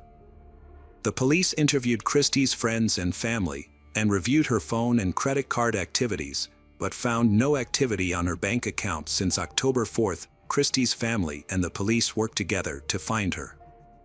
They searched the area with dogs, volunteers, and a police helicopter. Her family asked people to share any information they had about Christie's whereabouts. Danny searched for Christie on his own and visited the Thunder Valley Casino. The casino staff couldn't give him any useful information. However, he found Christie's car in the parking lot. The investigators arrived at the casino and confirmed Christie's car was still in the parking lot. This finding caused confusion rather than answers. There were no signs of a fight or other suspicious activities around her car. The big questions were whether Christie left the casino on her own and why her car remained there. Detectives reviewed security footage inside and outside the casino hoping to understand what had happened. At the same time, the police conducted another search of Christie and Danny's apartment, but it yielded no results. Meanwhile, Christie's stepfather, Patrick, a police officer, organized a search of a nearby river, but nothing was found. The investigation shifted its focus to Thunder Valley Casino, where Christie was last seen. Using her player's card, investigators tracked her movements and discovered that she played blackjack around 11 p.m. The casino's recordings showed Christie sitting at a table with a man, but Danny was nowhere to be seen. The man and Christie appeared to be communicating, congratulating each other on wins and offering comfort when they lost. They spent about 6 hours together at the casino, during which the man was seen putting his hand on Christie's shoulder. Christie had a night of mixed results. She began well, winning and keeping a good count of the cards. However, as the evening progressed, her luck turned, and she started to lose.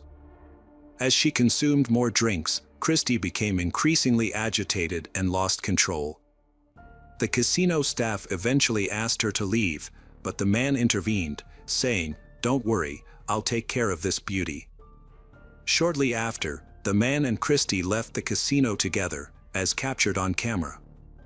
During a visit to Thunder Valley, detectives made a significant discovery when casino employees found a mobile phone under a blackjack table. The phone belonged to Christie, and it's possible she had unknowingly dropped it. This development hindered the police's plan to track Christie's location through her phone. Further investigation of the CCTV footage revealed that Christie and a man she had met at the casino left the blackjack table and went to the parking lot 4 minutes later. A white car, later identified as belonging to the man, left the parking lot, while Christie's vehicle remained in place. The detective suspected that Christie might have left with the man in his car.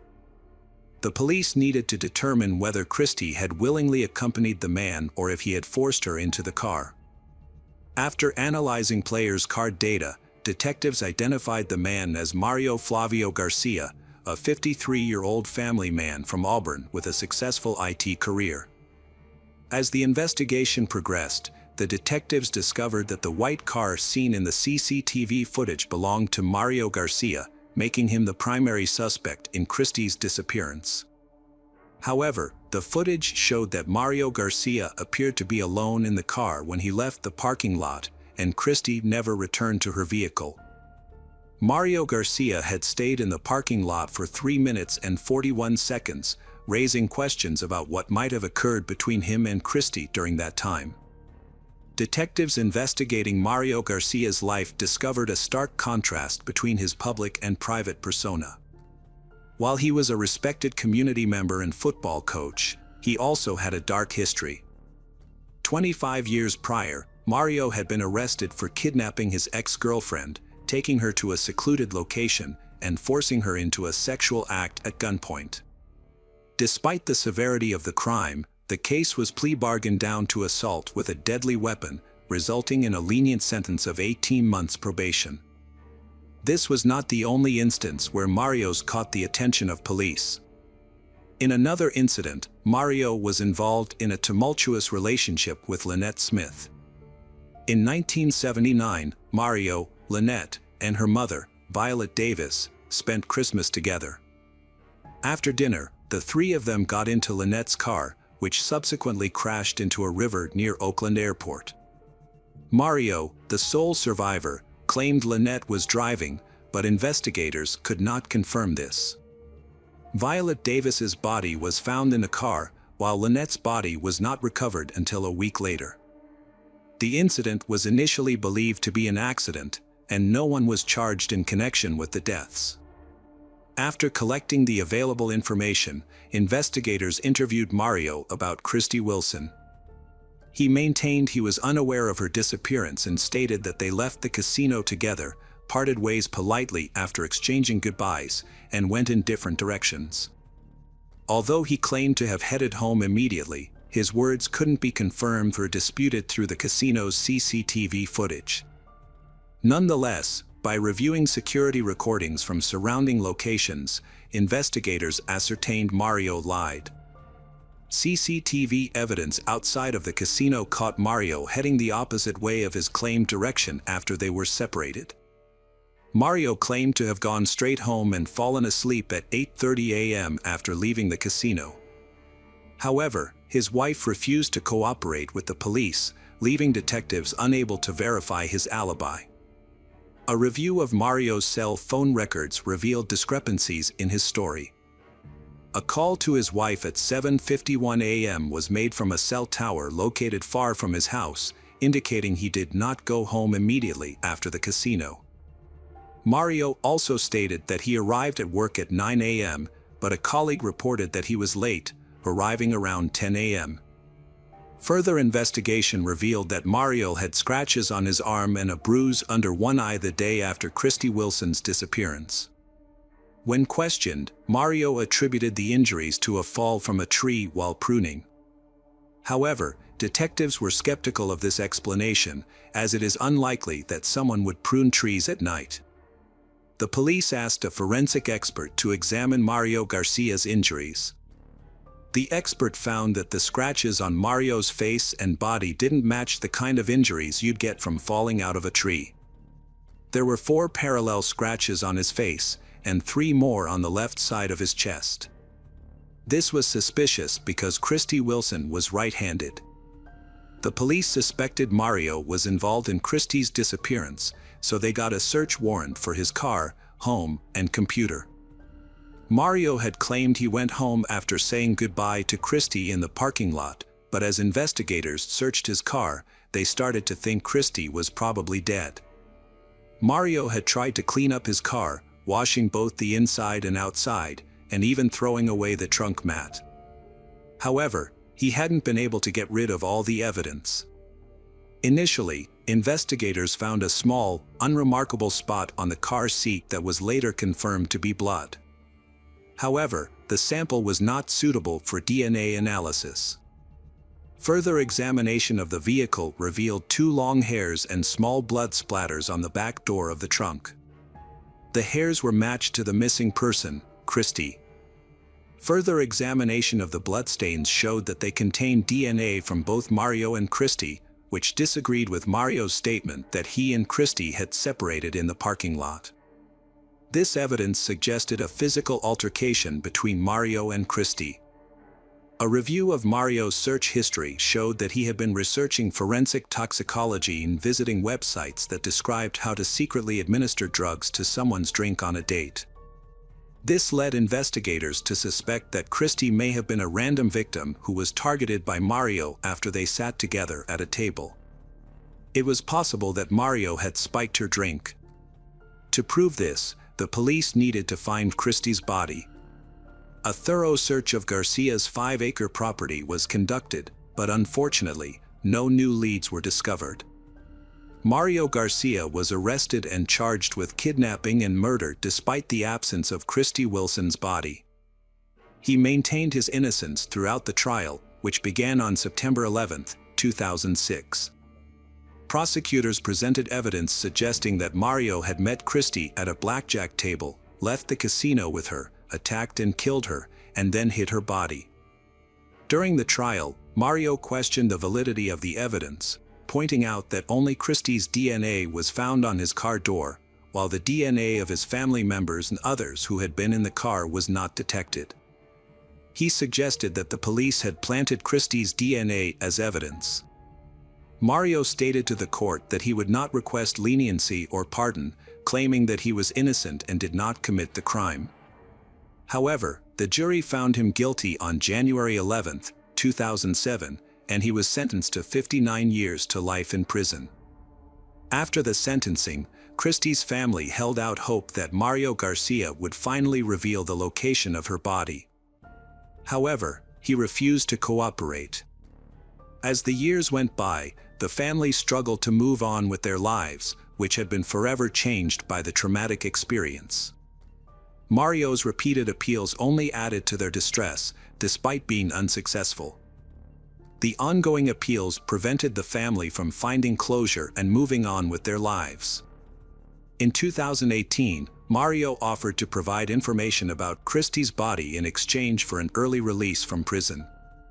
However, Christy's mother, Debbie Boyd, was unwilling to negotiate with him. She felt that using her daughter's body as a bargaining chip would be unacceptable. The police then turned to Mario's family for assistance, knowing that his ex-wife, Jean, had divorced him after his imprisonment. Jean eventually lost faith in her ex-husband and began to suspect that he was involved in Christy's disappearance and death. As part of their investigation, police spoke with Mario Garcia's sons, Chris and Andy, asking them to recall any details about the days surrounding Christy's disappearance and their father's subsequent arrest. The police were particularly interested in learning about any changes in Mario's behavior during that time. Chris remembered that he had a football game around that time and saw his father working frantically on a tractor on their plot. Mario's eyes had a wild, frantic look that caught Chris off guard. When Chris asked his father to attend his game, Mario firmly refused, saying he's not going. This response struck Chris as out of character for his father. At the request of investigators, Chris accompanied them to his childhood home. Chris showed them the exact location where he had seen his father working on the tractor, which was next to a detached garage near the road, approximately 100 yards from the Mario residence. It became clear that Mario had made a significant effort to conceal any evidence, taking advantage of the 4 or 5 days he had to cover his tracks. Notably, police had previously searched the Mario property with police dogs in 2005, but had found nothing at the time. In a new development, investigators took a different approach in August 2020. They hired a company that specializes in ground-penetrating radar technology to scan the 5-acre property owned by Mario Garcia. The technicians identified 8 potential locations with voids or pockets beneath the surface. After digging at the first 2 sites, they found nothing. However, at the 3rd location, which was the same spot where Mario Garcia had been digging with a tractor, the police discovered a skeleton. Further examination confirmed that the remains belonged to Christy Wilson, 15 years after she went missing. Although the exact cause of Christy's death remains unknown, experts determined that she had suffered a broken arm and nose. The investigators, who had been working on the case for 15 years, traveled to Arizona to personally inform Christy's mother, Debbie Boyd, about the discovery. The news brought a mix of sadness and relief to Christy's family, who could finally find closure and say goodbye to their daughter. Placer County Sheriff Devin Bell announced that Christy Wilson's case has been solved, thanks to efforts by his team. This was achieved without the cooperation of Mario Garcia, a convicted murderer who is currently in prison.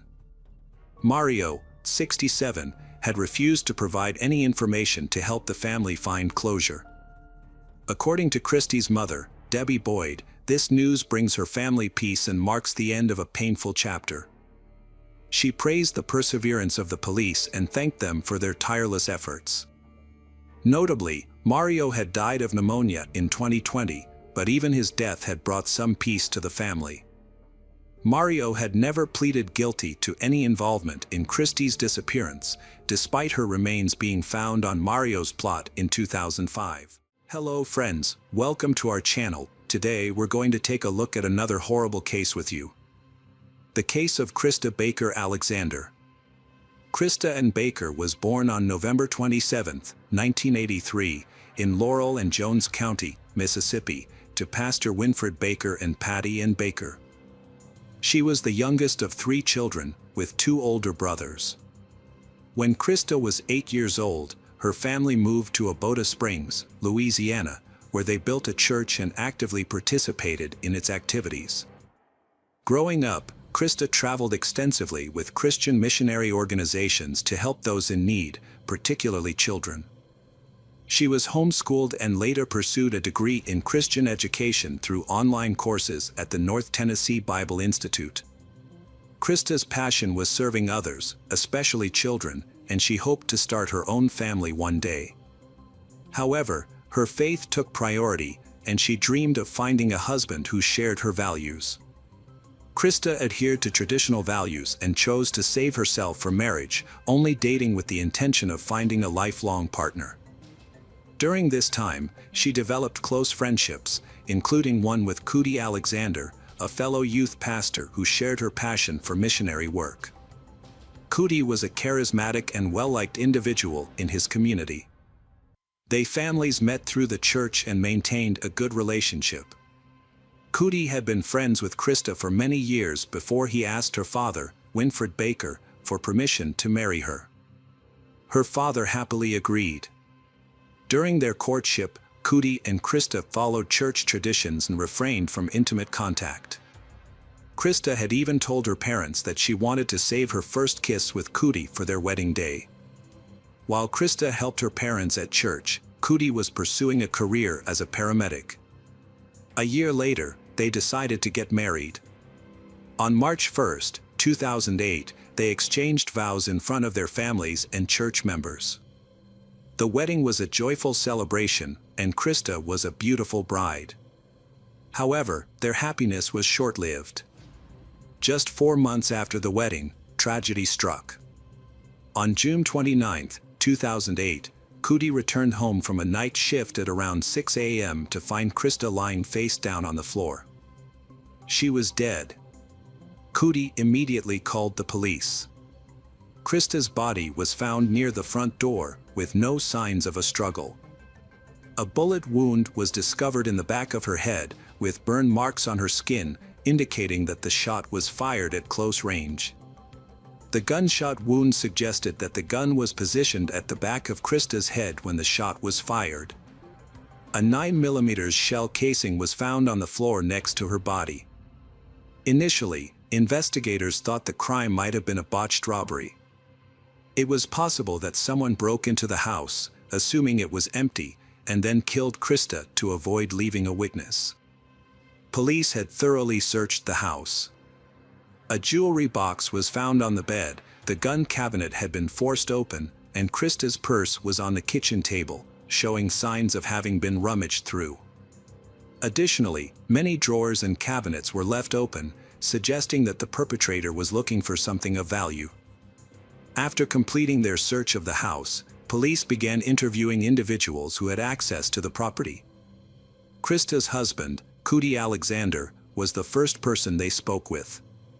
However, he was too distraught to answer questions immediately, and investigators had to wait for him to compose himself. Once he was able to speak, Cootie reported that everything had seemed normal the previous night before he left for his overnight shift as an emergency medical technician with Cadan ambulance. He told that he called Krista multiple times throughout the night, but she didn't answer her phone. He also sent her several text messages, which she didn't respond to. Assuming she was just tired and had fallen asleep, he didn't think much of it. However, when he returned home the next morning, he was met with a disturbing scene. The front door was slightly open, and upon entering, he found their belongings scattered everywhere and Krista lying on the floor with a fatal gunshot wound to the head. He immediately checked her pulse and confirmed that she was dead. Panicked, he called 911 right away. The investigators were tasked with determining who could have entered the house while he was at work. It was possible that the perpetrator waited until Krista was alone before striking. They also explored the possibility that Krista may have let the killer into the house herself, as there were no signs of a struggle on her body or in the house. This suggested that she may have known her attacker and didn't feel threatened until it was too late. Cootie informed the investigators that a rifle and a shotgun were missing from the gun cabinet. What made the situation even more tragic was that Krista was 17 weeks pregnant, meaning that not only had he lost his wife, but also their unborn child. Cootie was overcome with grief and struggled to come to terms with the loss, unsure of how to move forward with his life. The case involved 2 victims, not one. The crime scene appeared unusual to investigators. The house was messy, but it didn't seem like the result of a typical burglary. Cabinets and drawers were open, but there was no evidence of rummaging or searching for specific items. It was as if the perpetrator wanted to mislead the police. The jewelry box was also open, but the jewelry was still intact, which raised suspicions. Krista's purse was open, yet all its valuable contents remained. The police noted that 2 firearms were missing from the house, but this was unusual because there were more firearms in the house that were not taken. This led investigators to wonder why the perpetrator didn't take all the available firearms.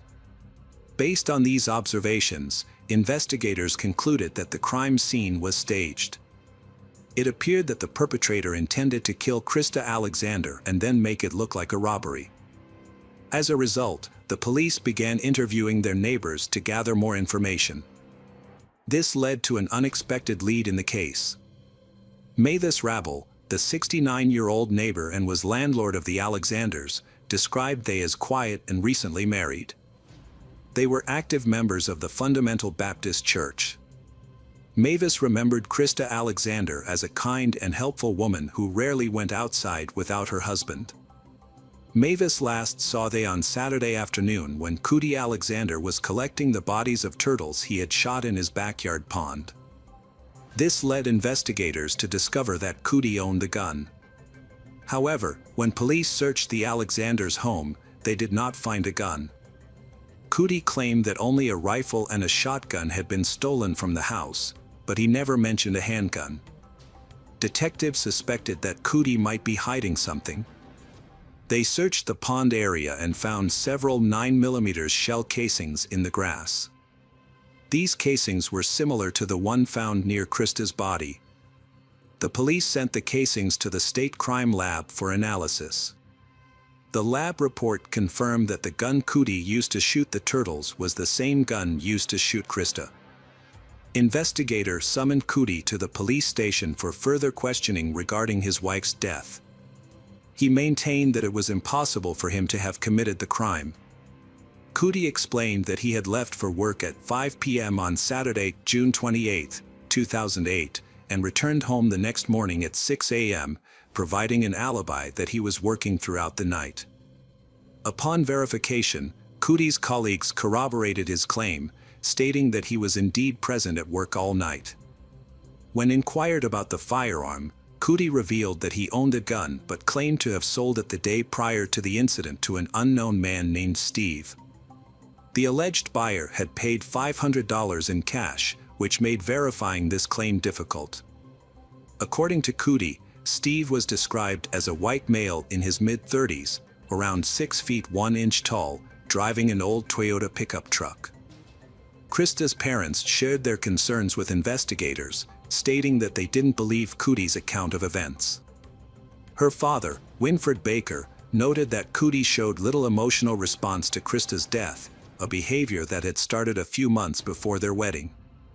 They had been experiencing financial difficulties since moving in together, and the impending arrival of their child was likely to add to their struggles. Krista's parents also suspected that Cootie was having an affair with a colleague, who had even attended their wedding. Krista had confided in friends just weeks before her death that she suspected Cootie was cheating on her. As investigators dug deeper into the marriage, they became increasingly convinced that Cootie and Krista had different visions for their future. However, was this enough motive for Cootie to take Krista's life, especially given that she was carrying their unborn child? The police had one lead, a man named Steve, who Cootie claimed had bought the gun used to kill Krista. Investigators set out to find Steve, using the description provided by Cootie. Meanwhile, they brought Cootie in for further questioning, asking him to provide a detailed account of his activities before, during, and after work on the day of Krista's death. This time, his story differed from his initial statement. The investigators found several inconsistencies in Cootie's story. He failed to mention a man named Steve, who was allegedly at his house, and to whom he had sold a gun. Additionally, while on duty, Cootie showed no concern for his pregnant wife Krista's well-being when she didn't answer his calls, despite knowing she was home alone. He could have asked a family member to check on her, but didn't. Furthermore, the crime scene appeared to have been staged, which raised suspicions about Cootie's involvement. As the investigators applied pressure, Cootie's story began to unravel. After several hours of interrogation, he changed his story entirely. He claimed that he had been sleeping on the couch before his night shift and that his wife had woken him up late. He stated that he wasn't angry with her for waking him up late and that it wasn't an issue. Cootie then explained that he had been walking around the house with a gun, intending to take it to work because a colleague was interested in buying it. He said he was fooling around, aiming the gun at objects and making click, click noises. He approached Krista from behind, put the gun to the back of her head, and claimed that an accidental shot occurred. He maintained that it was an accident and that he didn't intend to harm her. When he realized Krista was dead, he was scared and didn't know what to do. Cootie Alexander admitted to staging a crime scene to make it look like a robbery. He took several items from his house, including weapons and a DVD player, and drove to work with the front door left open. His plan was for someone to discover the open door and lights on, and then find his wife, Krista, while he was at work. However, this plan failed. On his way to work, Alexander threw a pistol and other items, including his wife's jewelry, out of the car window. By the time he arrived at work, the only items left in the car were a DVD player and a Sony radio. He gave the DVD player to a colleague, Allison Sharp, with whom he had been having an affair. Alexander and Sharp kissed and held hands before and after his wedding, spending one night at a Baton Rouge hotel. While his wife Krista was at church camp, he took Sharp to a hotel for a jacuzzi evening with fine china plates, meal and wine, amidst supposed financial difficulties with his low salary of $11 per hour and stalled professional certification efforts. County and his pregnant wife, Krista, were struggling financially and unemployed, and on top of that, their washing machine had broken. But Alexander managed to come up with money for a romantic evening at Callaway Inn with his mistress, Sharp. Police later determined that a shocking act unfolded in the home, contradicting Cootie's initial claim that Krista's death was accidental. Detectives found it difficult to prove direct involvement, but believed Cootie's explanation was suspicious. Despite the challenges, police were convinced that Krista's death was not an accident, and Cootie's actions raised more questions than answers. After the police arrested Cootie Alexander, Krista's parents were able to find the strength to forgive him. The Baker family came together to mourn the loss of their beloved daughter and what would have been their fourth grandchild. Krista's father, Winford Baker, remembered her fondly, saying, "She was a sweet and lovely person." Krista had made a significant impact on those around her, having completed 17 mission trips during her lifetime. Winford Baker recalled a conversation he had with Cootie shortly before his arrest. Although it was brief, Baker described the encounter as emotional, saying, "We hugged and cried together." Despite his desire for justice, Baker stated that he had already forgiven Cootie. "We forgave him even before we knew who was responsible," he said. Baker found comfort in knowing that Krista was now in a better place, saying, "She's with the Lord, in heaven, and at peace." The trial started on August 2, 2009. Prosecutors claimed that Cootie's behavior after Krista's death implied that he had acted on purpose. They wondered why he didn't call 911 right away if the shooting was truly an accident. Instead, Cootie faked a robbery and left Krista's body for 12 hours before going home and calling 911. Prosecutors also questioned Cootie's story that the shooting was accidental, noting that he was an experienced gun owner who had received proper training from his father. Cootie Alexander, 24, was charged with second-degree murder for the death of his wife, Krista. Cootie had admitted to being involved in her death, which he claimed was a result of his poor decision-making. After initially going to trial, Cootie suddenly changed his plea to guilty, ending jury deliberations. This unexpected turn of events came about when Krista's family agreed to a plea deal that had been proposed earlier. Alexander was sentenced to 55 years in prison in August 2009.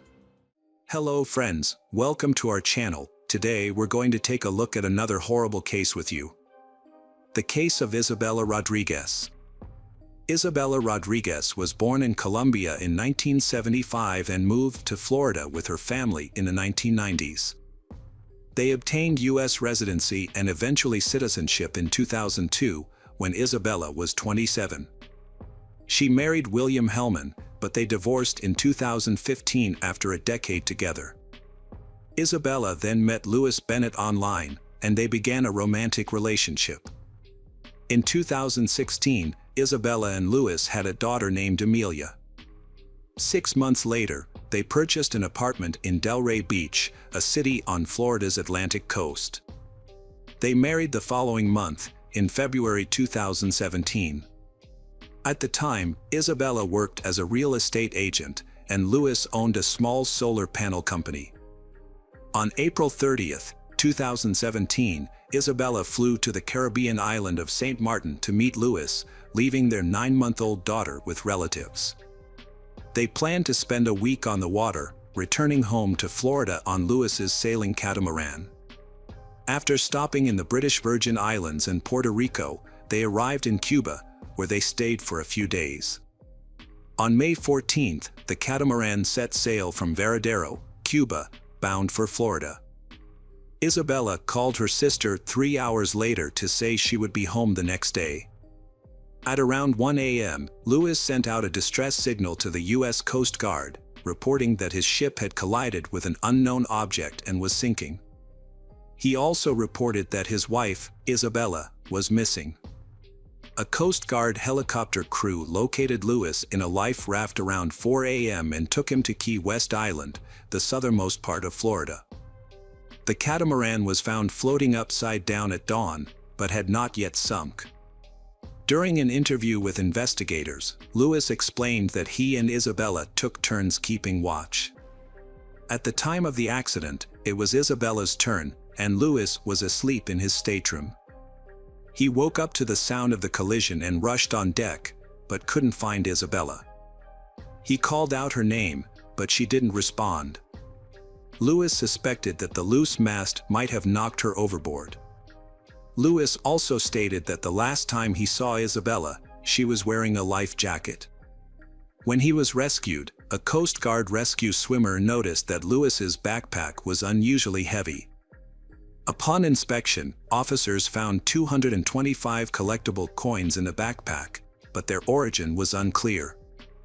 Isabella Hellman went missing on May 15th, prompting a 4-day search and rescue operation by the Coast Guard. As no signs of her were found, the operation was officially ended on May 18th. The authorities were suspicious when Lewis Bennett, Isabella's husband, requested a letter from the Coast Guard stating that his wife was presumed dead just 24 hours after the search had ended. The Coast Guard denied the request, as it was outside their jurisdiction to issue such a certificate. 6 days later, Lewis announced on TV that he was traveling to Cuba to rent a boat and continue the search for his wife on his own. However, just 3 days after making this statement, Lewis claimed to have already returned from Cuba and met with Isabella's sister, saying he had checked hospitals but found no signs of her. Lewis expressed his despair and resignation to the situation, stating he was struggling to accept that his wife might be gone. He described Isabella as his soul mate and someone he thought he would be with forever. The next day, Lewis and the police attempted to retrieve his daughter from his wife's family, but they refused to relinquish her. Lewis ultimately took custody of his daughter with the help of the police, despite the scandal surrounding him. During the dispute, Isabella's sister repeatedly accused Lewis of being responsible for Isabella's death.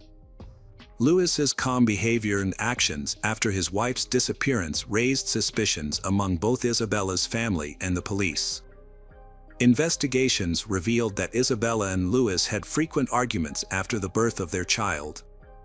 Family, friends, and neighbors all confirmed this. Isabella had confided in loved ones that Lewis wanted to move to Australia, but she was opposed to leaving the United States. On May 30th, Lewis gave an interview in which he denied any involvement in his wife's disappearance. He claimed they had plans for a happy life together, but now he was alone and their daughter would grow up without a mother. While investigating Isabella's disappearance, the police also looked into the origin of valuable coins found among Lewis's belongings. It was discovered that Lewis had previously worked as a first mate on a yacht. The captain of that yacht had a collection of 617 rare coins worth around $100,000, which was discovered a year earlier. While the yacht was unoccupied and docked in the Caribbean, thieves broke in and stole the coins on board. Although the perpetrator was not caught at the time, the yacht's captain later identified the coins found on Louis Bennett as part of the stolen loot, now that the FBI was investigating their origin. This new information led the FBI to obtain a search warrant for Louis's apartment. Previously, 225 coins had been found among his belongings when he was rescued. On June 16, 2017, the search of his apartment uncovered an additional 162 gold coins hidden in a closet. Meanwhile, Louis had relocated to England, where his parents lived, and had taken his daughter with him. However, due to financial difficulties, he returned to the United States and settled into an apartment valued at $125,000, while also receiving insurance payments for a lost catamaran. On August 28, 2017, Louis Bennett was arrested in Florida and charged with stealing coins. He pleaded not guilty. A few days later, a federal judge set his bail at $250,000, which Louis was unable to pay. As a result, he remained in custody while awaiting trial. Additionally, Louis attempted to have his wife declared dead. Louis benefited from his wife Isabella's disappearance by gaining control of their shared property and bank accounts. However, the judge refused to declare Isabella dead twice, as the investigation into her disappearance was ongoing. In a separate case, Louis pleaded guilty to stealing coins and transporting them to the United States in November 2017. Louis's parents asked the judge to be lenient when sentencing him, citing the fact that his daughter had already lost her mother. In February 2018, Louis received a sentence of 7 months in prison, followed by 3 years of probation. On the same day, Louis was charged with second-degree murder in Isabella's death. Authorities believed he intentionally caused the catamaran they were on to crash, which was allegedly a staged event to cover up the crime. The prosecutor's case was based on a claim that Louis wanted to inherit Isabella's wealth to pay off his debts and take their young daughter to live in Australia. Isabella had expressed fear of her husband in text messages a few months before her death, stating that she felt he no longer respected her. She expressed fear about returning home. In a message sent months before her disappearance, Isabella wrote, "If you no longer like or love me, let's resolve this immediately. It's sad how you treated me the entire time." An inspection of the catamaran before it sank revealed that the portholes below the water line were left open. The damage to the dual hulls seemed to originate from within the vessel, near the water line. The water line is the point where the surface of the water meets the hull of a floating vessel. An expert hired by the FBI analyzed photos and videos taken by the U.S. Coast Guard of the catamaran before it sank. The expert concluded that Louis's account of the events was not credible. The analysis suggested that the vessel did not sink due to accidental damage, but rather appeared to have been intentionally scuttled.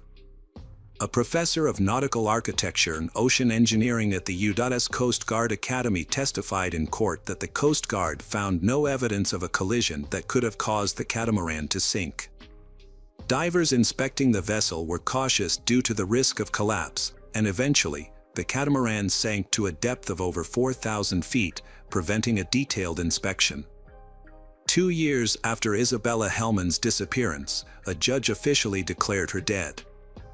Palm Beach County Circuit Judge Scott Suskauer issued a series of orders stating that Isabella was presumed to have died on May 14, 2017. Despite the passage of time, Isabella's body has not been found, and she has not contacted her family. Based on the available evidence, it is presumed that Isabella is deceased. The statement said, in January 2019, U.S. District Judge Federico Moreno suspended Louis's February sentencing hearing in Miami and rescheduled it for May 28, saying he would not act until Isabella's family could personally visit her daughter Amelia, who turned 3 in July. In November 2019, Louis pleaded guilty to manslaughter, and the second-degree murder charge against him was dropped. Before the plea deal, he faced a possible life sentence for second-degree murder, but the new charges limited his maximum sentence to 8 years in prison. According to a document filed with the court, Lewis claimed he didn't remember what he was doing when he discovered his wife was missing. He didn't search for her on the catamaran or in the water, nor did he use flares to signal for help. Instead, Lewis packed his belongings onto a life raft and then intentionally damaged the catamaran to make it flood, allowing him to escape on the raft.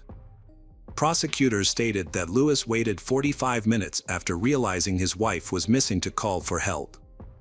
Notably, the U.S. Attorney's Office pointed out that Lewis was an experienced sailor with training in emergency procedures, having previously sailed from St. Martin to Australia. Don't understand why he failed to use his knowledge to respond to the emergency situation. Prosecutor states that Lewis admitted to being negligent in handing over control of the catamaran to his inexperienced wife, Isabella, resulting in her falling overboard and drowning. Despite being an experienced sailor with a Royal Yachting Association certification, Lewis failed to ensure Isabella wore proper safety gear. In contrast, Isabella had no formal sailing training or experience, and Lewis knew it. Lewis received training in emergency procedures, including man overboard protocols and night sailing safety, but Isabella did not. The prosecutor notes that only Lewis knows the full story of what happened on the catamaran that night. Following Lewis' guilty plea, Isabella's family, through their lawyer, expressed their immense pain and asked Lewis to show remorse. They stated that while Lewis can never undo the harm caused by taking Isabella away, he continues to cause additional pain by depriving them of contact with his and Isabella's daughter, Amelia. Isabella Hellman's family is grieving and missing her dearly. Although they have had limited contact with her daughter Amelia through 3 FaceTime calls, they have not been able to see or hug her in a long time. They long to be reunited with Amelia and provide her with love and care. As a part of their family, they want to be with her. They urged Lewis Bennett to do the right thing. Lewis Bennett, Isabella's husband, was sentenced to 8 years in prison on May 28, 2019, after pleading guilty to manslaughter in connection with her death. During his sentencing hearing, Bennett apologized sincerely to Isabella's family for putting them through immense pain. He acknowledged that his actions led to a devastating tragedy, for which he is truly remorseful. Lewis admitted to making poor decisions that worsened the situation. He expressed regret in federal court in Miami, where he waived his right to appeal as part of his plea bargain. Before the judge delivered the sentence, Lewis requested the opportunity to be released from prison early so that he could continue to care for their daughter, Amelia. Lewis expressed a desire to care for his daughter, saying, "I want to raise her in a way that honors my late wife's wishes." However, the judge ruled against him, sentencing him to 8 years in prison followed by 3 years of supervised release. As a result, Amelia will remain with her paternal grandparents in England for the time being. Hello friends, welcome to our channel. Today we're going to take a look at another horrible case with you, the case of Kani Alm. Kani Alm was born on July 18, 1974, in Malaysia. She was the younger of 2 daughters and enjoyed a very close relationship with her parents. In 1995, Kani moved to the United States to pursue higher education and a career in information technology. While living in the United States, Kani met a man named Brandon. He was a U.S. citizen and an ethnic Chinese whose parents emigrated from Singapore over 20 years ago. Initially, Kani and Brandon were just friends, but their friendship eventually blossomed into a romantic relationship. Brandon became a significant figure in Kani's life, supporting and helping her in various ways. They got married in 2001. Kani's life was on track in 2003. She was working as an analyst in San Diego, planning a future with her husband, and hoping to start a family. Her life changed dramatically that year. The trouble began when Kani's father, Ong Bai-yong, was diagnosed with cancer. Kani decided to fly to Malaysia to support her family during this difficult time. On June 1, 2003, Canny and her husband, Brandon, arrived in Malaysia. However, Brandon returned to the USA after a few days, leaving Canny to care for her father in Kuala Lumpur. Despite the distance, Canny and Brandon stayed close through daily phone calls. They would talk for hours, sharing stories about their daily lives, including their 2 pets. Canny's father underwent surgery to remove a kidney, but fortunately, his health began to recover. As he improved, Canny planned her return to the USA, scheduling a flight for June 14, 2003. Canny organized a farewell dinner at a local restaurant the evening before her departure, and she invited her mother, sister, and closest friends to join her. That evening, June 13, 2003, Canny and her mother arrived at the designated meeting spot later than the others. They had trouble finding a parking spot in front of the mall, so Canny parked in the underground lot. However, her mother was concerned about the poor lighting in the lot, rather than the parking fee.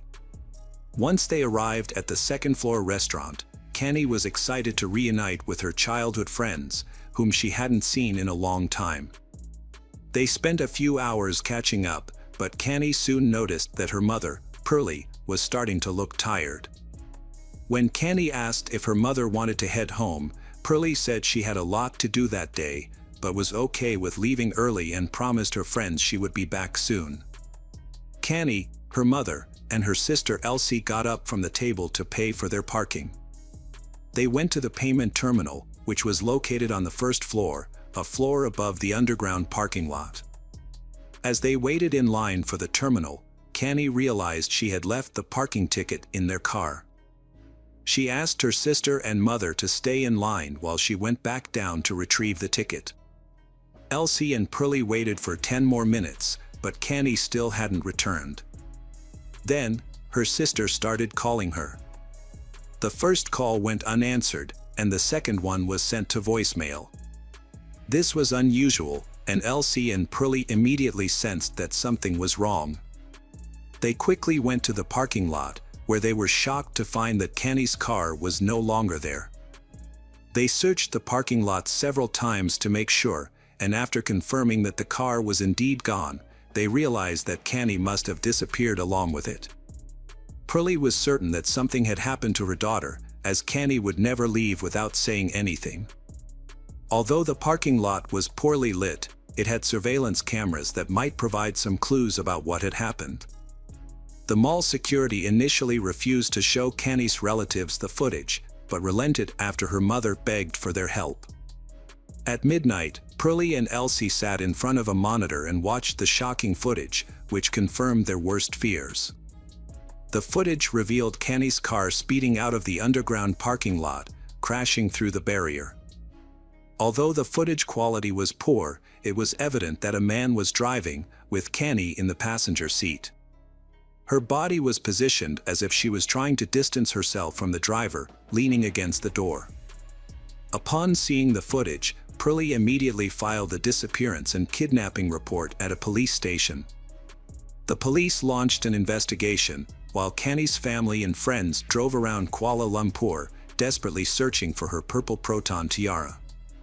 Meanwhile, Brandon, Canny's husband, began to feel a sense of unease. He tried calling his wife multiple times, but she didn't answer. He then contacted her mother, who informed him about the events that had transpired. The news of Canny's disappearance left Brandon in shock. Pearlie could hear him sobbing over the phone. As dawn broke, Canny's friends and family reluctantly returned home, their search efforts having yielded no results. The police disseminated information about the disappearance and conducted their own search, but unfortunately, it didn't lead to any breakthroughs. Even the footage from the mall's parking lot where Canny was kidnapped failed to provide any leads on identifying the driver of the car.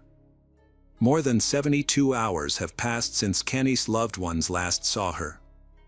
Authorities believe that if she was kidnapped, it wasn't for ransom. If money was the motive, the kidnapper would have demanded it by now. A disturbing find was made by police when they discovered Canny's car left empty on a city street. The front right tire was severely damaged, indicating it had been driven on while flat for some time, causing it to shred. In the back of the car, a large red stain was found on the passenger seat. Forensic experts collected evidence, including scrapings from the back seat, fingerprints from the steering wheel, and other parts of the car. There were many clues found in the vehicle. Kenny's family and friends held on to hope and prayed for her safe return. However, their hopes were crushed the next day after her car was found. On June 17th, a road worker detected a strong, foul smell coming from a manhole near the highway. Upon lifting the lid, he discovered a body that someone had attempted to burn using 2 car tires and sticks. A team of leading forensic experts from the Royal Malaysian Police immediately arrived at the scene. They found 2 car tires filled with concrete, which had been used as stands for road signs, lying on top of the body. It appeared that whoever had hidden the body, trying to make it harder to identify. Although the discovery of the body seemed to confirm the family's worst fears, Kenny's mother, Pearlie, refused to believe that her daughter was dead without official confirmation. "Until they confirm it, we will continue to hope that she will turn up alive," she said.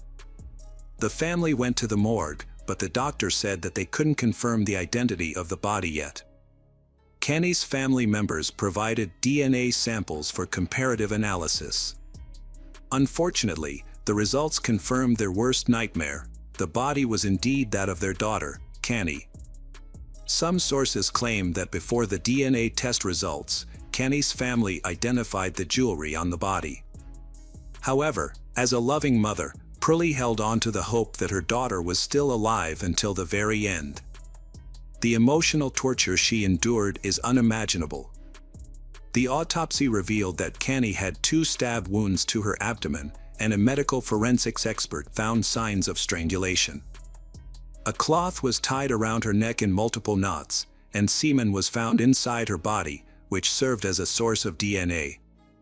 A few days after the body was discovered, an incident raised questions about the work of police.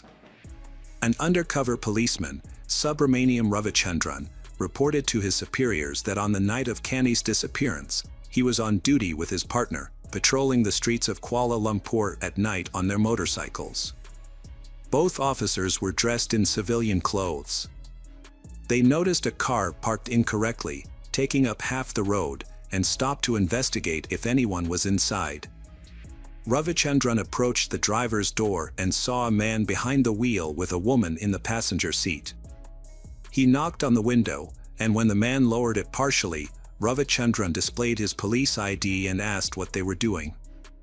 The driver replied they were just chatting and not doing anything illegal. Ravichandran then requested to see their IDs. As the driver handed over the documents, she in the passenger seat made unusual hand gestures, seemingly asking for help, but stopped whenever her assumed boyfriend looked at her. Noticing this, Ravichandran asked the driver to step out of the car. However, the driver responded aggressively, claiming Ravichandran was not a police officer but a thief. He then raised the window and reached for the ignition. Realizing the car might drive off, Ravichandran drew his pistol and shot the right front wheel. Despite this, the car sped away. Ravichandran and his partner pursued on a motorcycle but were unable to catch up, which is puzzling given the car had a flat tire. At the time, the Malaysian Police Department was in a state of disarray, which might explain why the officer didn't call for backup or report the incident. The car with a flat tire was a purple Proton Tiara, driven by 27-year-old Ahmad Najib bin Aris, accompanied by a woman named Kenny Alm. Although the police chase did not result in an immediate arrest, the officers managed to obtain documents from the driver. Tragically, Kenny Alm was later found dead. It is possible that if the officer had acted differently during the encounter, the outcome might have been different. Unfortunately, Ravichandran only informed his superiors about the incident after Kenny's body was discovered. The only positive outcome of that night was that the police had obtained documents that could help identify the suspect. Besides Kenny's family, many Malaysians attended her farewell ceremony. Her death was a devastating loss for her husband, Brandon.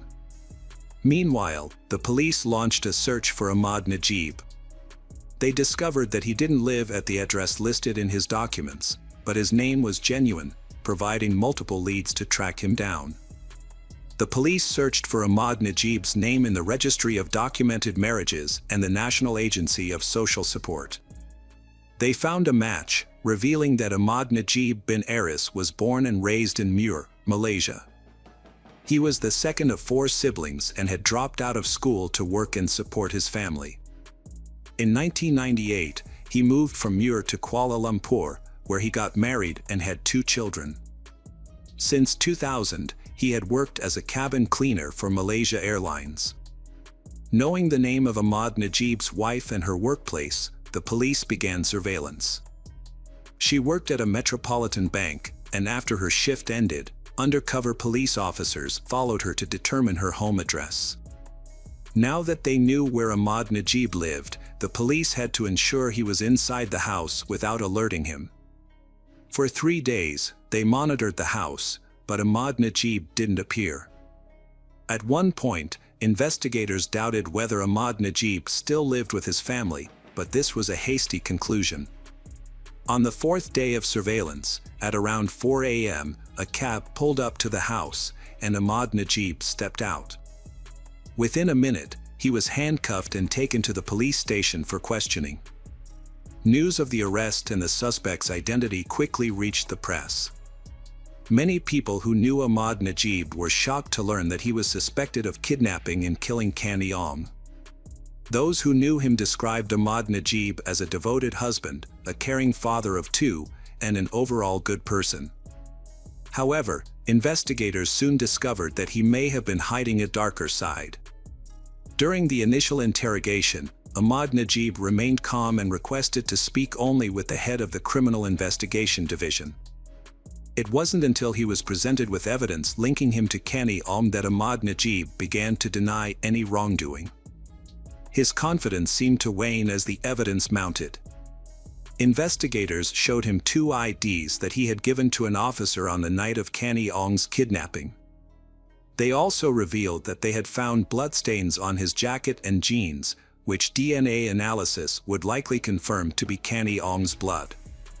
After realizing the officers had solid evidence and were not bluffing, Ahmad Najib confessed to kidnapping and killing Kanny Ong. Within 10 days of the kidnapping, on June 23, 2003, he was taken to court, where he repeated his confession. The police then conducted an investigative experiment where Ahmad Najib showed them all the locations he had been with Kanny Ong. He provided a detailed account of how he forced her to be intimate with him multiple times, how he took her life, and how he attempted to dispose of her body. Evidence supporting his statements was found at all the locations he led the police to. The investigation began at the underground parking lot, where cameras captured footage of Ahmad Najib. According to his statement, he was waiting for his former boss, who had fired him and whom he sought revenge against. However, the claim about the former boss was never verified. Hiding in the darkness, he observed Kanny Ong searching for something in her car and seized the opportunity to take advantage of the situation. He forcefully pushed her into the car, issuing threats that if she attempted to escape or seek help, she would face dire consequences. Overwhelmed, Kanny Ong became disoriented and obediently followed his instructions. Next, he took the driver's seat and sped out of the parking lot. After crashing through a barrier, he stopped in an industrial area, where he began to harass Kanny Ong. Just as this was happening, a plainclothes police officer approached the car. Ahmad Najib falsely told the officer that he didn't know he had taken the wrong person until the officer asked him and his victim for their identification. Even assuming Ahmad Najib had intended to kidnap his former boss, his guilt remains unchanged. Undoubtedly, his former boss would have suffered the same fate as Kanny Ong. According to Ahmad Najib's account, he managed to evade the pursuing officer. Despite the officer possessing his documents, Ahmad Najib failed to consider releasing Kanny Ong. Instead, he stopped the car on the street to replace a tire damaged by a bullet. Nearby, a car containing a woman was parked at the spot where he had pulled over. He approached she and asked for a car jack, intending to change his tire. However, he noticed Canny Ong signaling to she, who then handed him the jack. He abandoned the idea of changing the tire and drove off immediately. Later, he stopped at a secluded area and used a knife to threaten Canny Ong, forcing her to engage in intimate acts with him. Afterwards, he drove to another district where he coerced Canny Ong into satisfying him again, with both of them in the back seat. Canny Ong pleaded for mercy, but he took her life instead. He then disposed of her body in a manhole near a highway, moved the car to another location, and left it there. 16 hours later, he returned to the scene with a gasoline canister in an attempt to conceal evidence of the crime. DNA analysis confirmed that the semen found in Canny Ong's body belonged to Ahmad Najib bin Aris. His DNA was also discovered in the car, along with his fingerprints, providing further irrefutable proof of his guilt. Additionally, the analysis revealed that the blood on his jacket and jeans belonged to Canny Ong. The trial began on September 15, 2003, 3 months after Canny Ong's death. This high-profile case drew widespread attention from the Malaysian media and public. The trial attracted not only ordinary Malaysians and journalists but also individuals seeking to boost their reputation, including numerous attorneys representing Ahmad Najib. Despite admitting guilt during the investigation, overwhelming evidence, including DNA proof, Ahmad Najib changed his stance after consulting 6 attorneys. At his first trial, he claimed his confession was made under police pressure. However, the judge before whom Ahmad Najib confessed immediately after his arrest testified that there were no signs of physical abuse, and Ahmad Najib appeared calm and relaxed. The attorneys then shifted their strategy, arguing that Canny Ong was in the car with Ahmad Najib voluntarily. They suggested that Canny Ong, a black belt in Taekwondo, should have attempted to escape if she were being held against her will. However, this attempt to blame Canny Ong was rejected, as people respond differently to critical situations. However, another claim surfaced, stating that Canny Ong had consensual intimacy with Ahmad Najib and that Canny Ong's death was caused by strangulation used to heighten the experience. Forensic experts disagreed with and rejected this account of what happened. The cloth around Canny's neck was tied in multiple knots, suggesting that Canny Ong had no intention of loosening it. Indeed, the cloth was so tight that the skin beneath was the only area on the body not affected by the fire. Furthermore, the cloth was a type used for cleaning plane windows, and given the defendant's job as a cabin cleaner, this linked him more closely to the crime. Additionally, the lawyers struggled to explain the stab wounds on Canny's body. At this point, Ahmad Najib's attorneys advised him to remain silent and not testify. Many questioned why Canny didn't escape the car when she had at least 2 chances to do so. On February 23, 2005, Ahmad Najib bin Aris was convicted of all charges connected to the crime committed against Canny Ong. The evidence pointed to him as the sole perpetrator. Ahmad Najib received the maximum sentence under Malaysian law, 20 years imprisonment and 10 strokes of the cane for violating Canny Ong's sexual integrity, plus the death penalty for causing her death. In Malaysia, the death penalty is carried out by hanging, a method that differs significantly from the lethal injection used in some other countries, such as the USA. Ahmad Najib's lawyers attempted to appeal the sentence twice but were unsuccessful both times. In 2010, Ahmad Najib petitioned the head of state to commute his death sentence to life imprisonment, maintaining his innocence. However, his plea for clemency was rejected. More than 13 years after Canny Ong's death, on September 23, 2016, Ahmad Najib's sentence was carried out. He was 40 years old at the time of his execution. Welcome back, detectives. Let's dive into another horrible case. The case of Celeste Mano.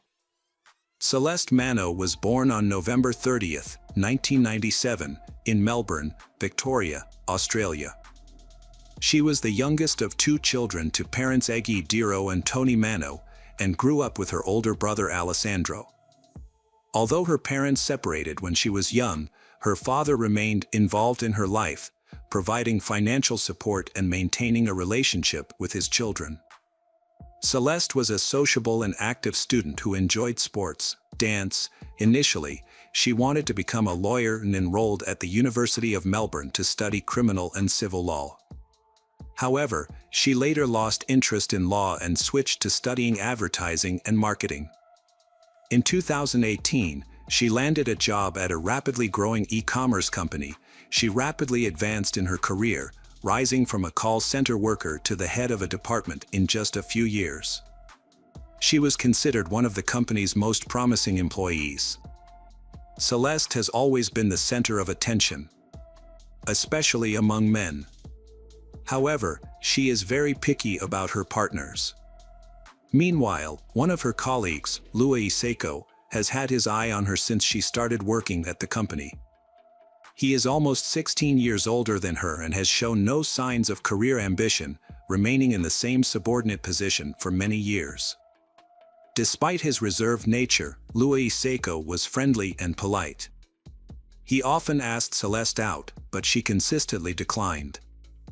Instead of taking the hint, Louis Seiko chose to view her rejections as a challenge or a game. He believed that Celeste was playing hard to get and was determined to win her over. Despite her clear lack of interest, Louis Seiko continued to try and draw her attention through various means. Celeste finds Louis Seiko's attention annoying, but she tries to keep her cool, hoping that he will eventually lose interest or focus on someone else. However, Louis Seiko's infatuation with Celeste grows stronger over time, becoming an obsession that everyone around him notices. Celeste confided in a close friend and colleague that she would never consider a romantic relationship with Louis Seiko due to several reasons. Firstly, she found him odd and unpredictable. Secondly, she was not attracted to men lacking ambition and life goals. Lastly, their significant age difference was also a factor. Despite feeling pity for Louis Seiko, she knew he had no chance with her. Louis Seiko's relentless pursuit of Celeste led to a critical mistake: he neglected his work duties. As a result, his productivity plummeted, which did not go unnoticed by senior management. Louis Seiko received 3 reprimands and warnings before being dismissed in early autumn 2019. As he gathered his belongings in the office, he appeared on the verge of tears, clearly devastated by the outcome. Celeste is relieved when Louis Seiko finally leaves her alone, but she also feels guilty, thinking that her actions contributed to his firing. Mano, as a department manager, thanked Louis Seiko for his years of service and escorted Louis Seiko out of the building. As they parted, he patted Louis Seiko on the back and sincerely wished him luck. The dismissed employee, Louis Seiko, came to a surprising realization. He thought Celeste was hesitant to pursue an office romance because she was his superior, and it might harm her career. Now, Louis Seiko believed that there were no obstacles to their happiness, and they could be together. Overcome with emotion, Louis Seiko suddenly kissed Celeste on the cheek. Shocked by his bold move, Celeste was speechless. She quickly turned around and fled back into the office without saying a word. Louis Seiko misinterpreted her reaction, thinking that Celeste had feelings for him and that he shouldn't give up on pursuing her. After being fired, Louis Seiko created a social media account and sent Celeste a friend request, which she initially accepted. However, when he began asking her to meet up and go out, she politely declined and eventually blocked him. Undeterred, Louis Seiko created a new profile and sent her another friend request the next day. Celeste tried to ignore him, but he continued to comment on her photos, complimenting her appearance and suggesting they would make a great couple. To limit Louis Seiko contact, Celeste adjusted her profile settings to restrict messages, comments, and posts to only her friends. Despite this, a week later, she started receiving romantic messages from an unknown number, which she suspected were from Louis Seiko. The messages included poems he had written, admiring her beauty and trying to persuade her to go out with him. This was particularly concerning since Louis Seiko had never had her personal phone number during their time working together, and she had only communicated with him through work channels. Celeste initially tried to address the stalker by answering one of his calls. Celeste explained to him that there was no possibility of a relationship and urged him to stop contacting her. Unfortunately, Louis Seiko was not receptive to her message and instead continued to focus on how much he enjoyed hearing her voice. Despite Celeste's attempts to block him, Louis Seiko managed to circumvent this by calling from different numbers each time. Feeling harassed, Celeste eventually changed her phone number, but to her surprise, Louis Seiko was able to obtain her new number within a week. Celeste had been trying to protect herself from Louis Seiko, a crazed fan, for about 6 months. Despite blocking Louis Seiko's phone number and fake social media accounts, and ignoring his messages, the harassment continued. The messages escalated from romantic to bold and threatening, followed by demands to meet Celeste. Celeste had no idea that Louis Seiko had begun following her from work to her home, knowing her address. At first, she caught glimpses of Louis Seiko near her home, but Celeste assumed it was because she was too nervous. However, when she realized that Louis Seiko was actually following her, she knew she needed help. Celeste decided to seek police protection, hoping to obtain a restraining order that would prohibit the stalker from approaching her or her home. The police officers were unresponsive to Celeste's concerns, seeming to mock her request for help. They claimed that Louis Seiko had not done anything illegal, as writing explicit poems or fantasies in text messages is not against the law. Without evidence of Louis Seiko following or lurking near her home, Celeste was told to leave the police station. Celeste continued to be harassed by Louis Seiko on a regular basis. During the day, she would see his car parked across the street from her office, and at night, he would drive past her house several times. This constant presence made her feel uneasy. In August 2020, Celeste returned to the police station, this time providing photo and video evidence on her phone that showed Louis Seiko was indeed stalking her. A different officer took her statement and was more serious about the situation, expressing surprise at his colleague's previous indifference. He advised Celeste to go to court immediately, where a restraining order was issued against Louis Seiko, prohibiting him from contacting or approaching her in any way. Louis Seiko's sudden disappearance brought Celeste a sense of relief and freedom. However, that feeling did not last long. Less than a month later, she began receiving text messages from unknown numbers. The messages were from Louis Seiko, who initially begged her to retract his statement and drop the restraining order, arguing that it was interfering with their romantic relationship. Over time, his tone shifted from pleading to demanding. Celeste immediately reported the messages to the police, as Louis Seiko's actions were a clear violation of the restraining order. As a result, he was fined and warned that further violations would lead to severe consequences, including the possibility of jail time, if he continued to harass her. After this incident, Louis Seiko remained silent for almost 2 months, leading Celeste to believe that he had finally left her alone. Celeste met Chris Reedsdale in September 2020, and they quickly discovered they shared many common interests. Life views and goals, which led to a romantic relationship. She confides in Chris about her harassment by Louis Seiko, who has been silent for over a month but still worries her. Chris made a conscious effort to make Celeste feel safe and supported, showering her with care and attention. A month later, in early November, Celeste decided it was time to introduce Chris to her family over dinner. Her family welcomed Chris warmly. The next few weeks passed peacefully, and Louis Seiko made no further attempts to contact Celeste. She was happy, spending all her free time with Chris, and it seemed that she had finally forgotten about worrying about Louis Seiko. On November 15, 2020, they went on a date to a cafe where they sat together, enjoying each other's company. Celeste offered to take a selfie to capture the moment. Celeste loved the photo so much that she decided to use it as her profile picture on social media. By doing so, she also wanted to share the news of her new relationship and make it clear that things were getting serious. Chris also posted the photo on his page, along with a heartfelt caption expressing his love for Celeste. Sadly, this date turned out to be their last. After dropping Celeste off at home, Chris said goodbye, planning to see her again the next day. Celeste spent about an hour in the kitchen with her mother Eggy, before going to bed early to get ready for work the next morning. On November 16, 2020, Eggy was suddenly awakened around 4 a.m. by the sound of breaking glass. At first, she thought the noise was coming from outside, but then she heard more suspicious sounds, including banging, screams, and commotion, which seemed to be coming from within her house. Eggy quickly got out of bed, put on her robe, and rushed to her daughter Celeste's room.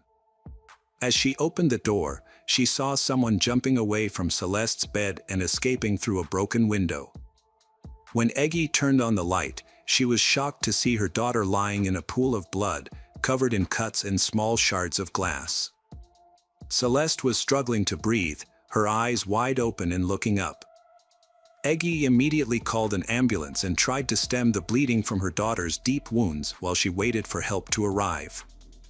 Tragically, despite their best efforts, Celeste passed away before police and paramedics arrived. The medical examiners found over 20 stab wounds on the victim's body, with the fatal blow being a wound to her heart. After investigating the scene and comparing it to Eggy's testimony, the police concluded that the attacker broke into the Celeste's room through the window and carried out the attack in under 3 minutes, before the Celeste's mother entered the room. The attacker used a large butcher's knife, striking randomly, and the Celeste tried to defend herself, as evidenced by the numerous cuts on her arms. When asked if the Celeste had any enemies, Eggy mentioned Louis Seiko, who had been harassing the victim with calls and threatening messages for over a year. This information was confirmed by other family members, friends, and colleagues. The suspect left behind a large number of bloody fingerprints at the scene, as well as DNA on a fence he jumped over while fleeing, which was likely due to an injury to his hand. As a result, it was crucial to detain and interrogate Louis Seiko immediately, as he was the prime suspect in the case, and to verify and compare all the evidence and witness statements. Louis Seiko was immediately taken into custody but initially claimed to be innocent, professing his love for Celeste and insisting he could never hurt her. However, forensic analysis quickly proved him wrong. His bloody fingerprints were found both in Celeste's room and on the fence surrounding her property, tying him to the crime scene. Investigation revealed a prior restraining order, which prohibited Louis Seiko from approaching Celeste. Notably, the night before the crime, he bought a hammer and large knife at a local hardware store. The store's security cameras caught him purchasing the tools at checkout. It later emerged that he used these tools to carry out the violent crime, smashing through a window to enter Celeste's house and fatally stabbing her with the knife. The case against Louis Seiko was overwhelming, with evidence showing he had been watching his victim for a long time and knew everything about her. The final straw was when she posted a photo of her new boyfriend on social media. After that, Louis Seiko bought a knife and hammer and snuck into the victim's home at night to harm her. His actions seemed deliberate and planned. Louis Seiko's personal life was marked by instability. At 39, he had never married, still lived with his parents, had few friends, and had trouble holding down a job. He also had a family history of mental health issues, with a brother serving a long prison sentence for a serious crime. Louis Seiko's lawyer arguing that he needed specialized treatment rather than imprisonment. However, this claim outraged the victim's family, who feared that Louis Seiko would escape punishment. The psychiatric experts ultimately concluded that while Louis Seiko did have mental health issues, he was fully aware of his actions when he committed the crime. He had planned the details in advance, which meant he would have to stand trial. The murder trial is set for the fall of 2023, 3 years after Celeste's tragic death.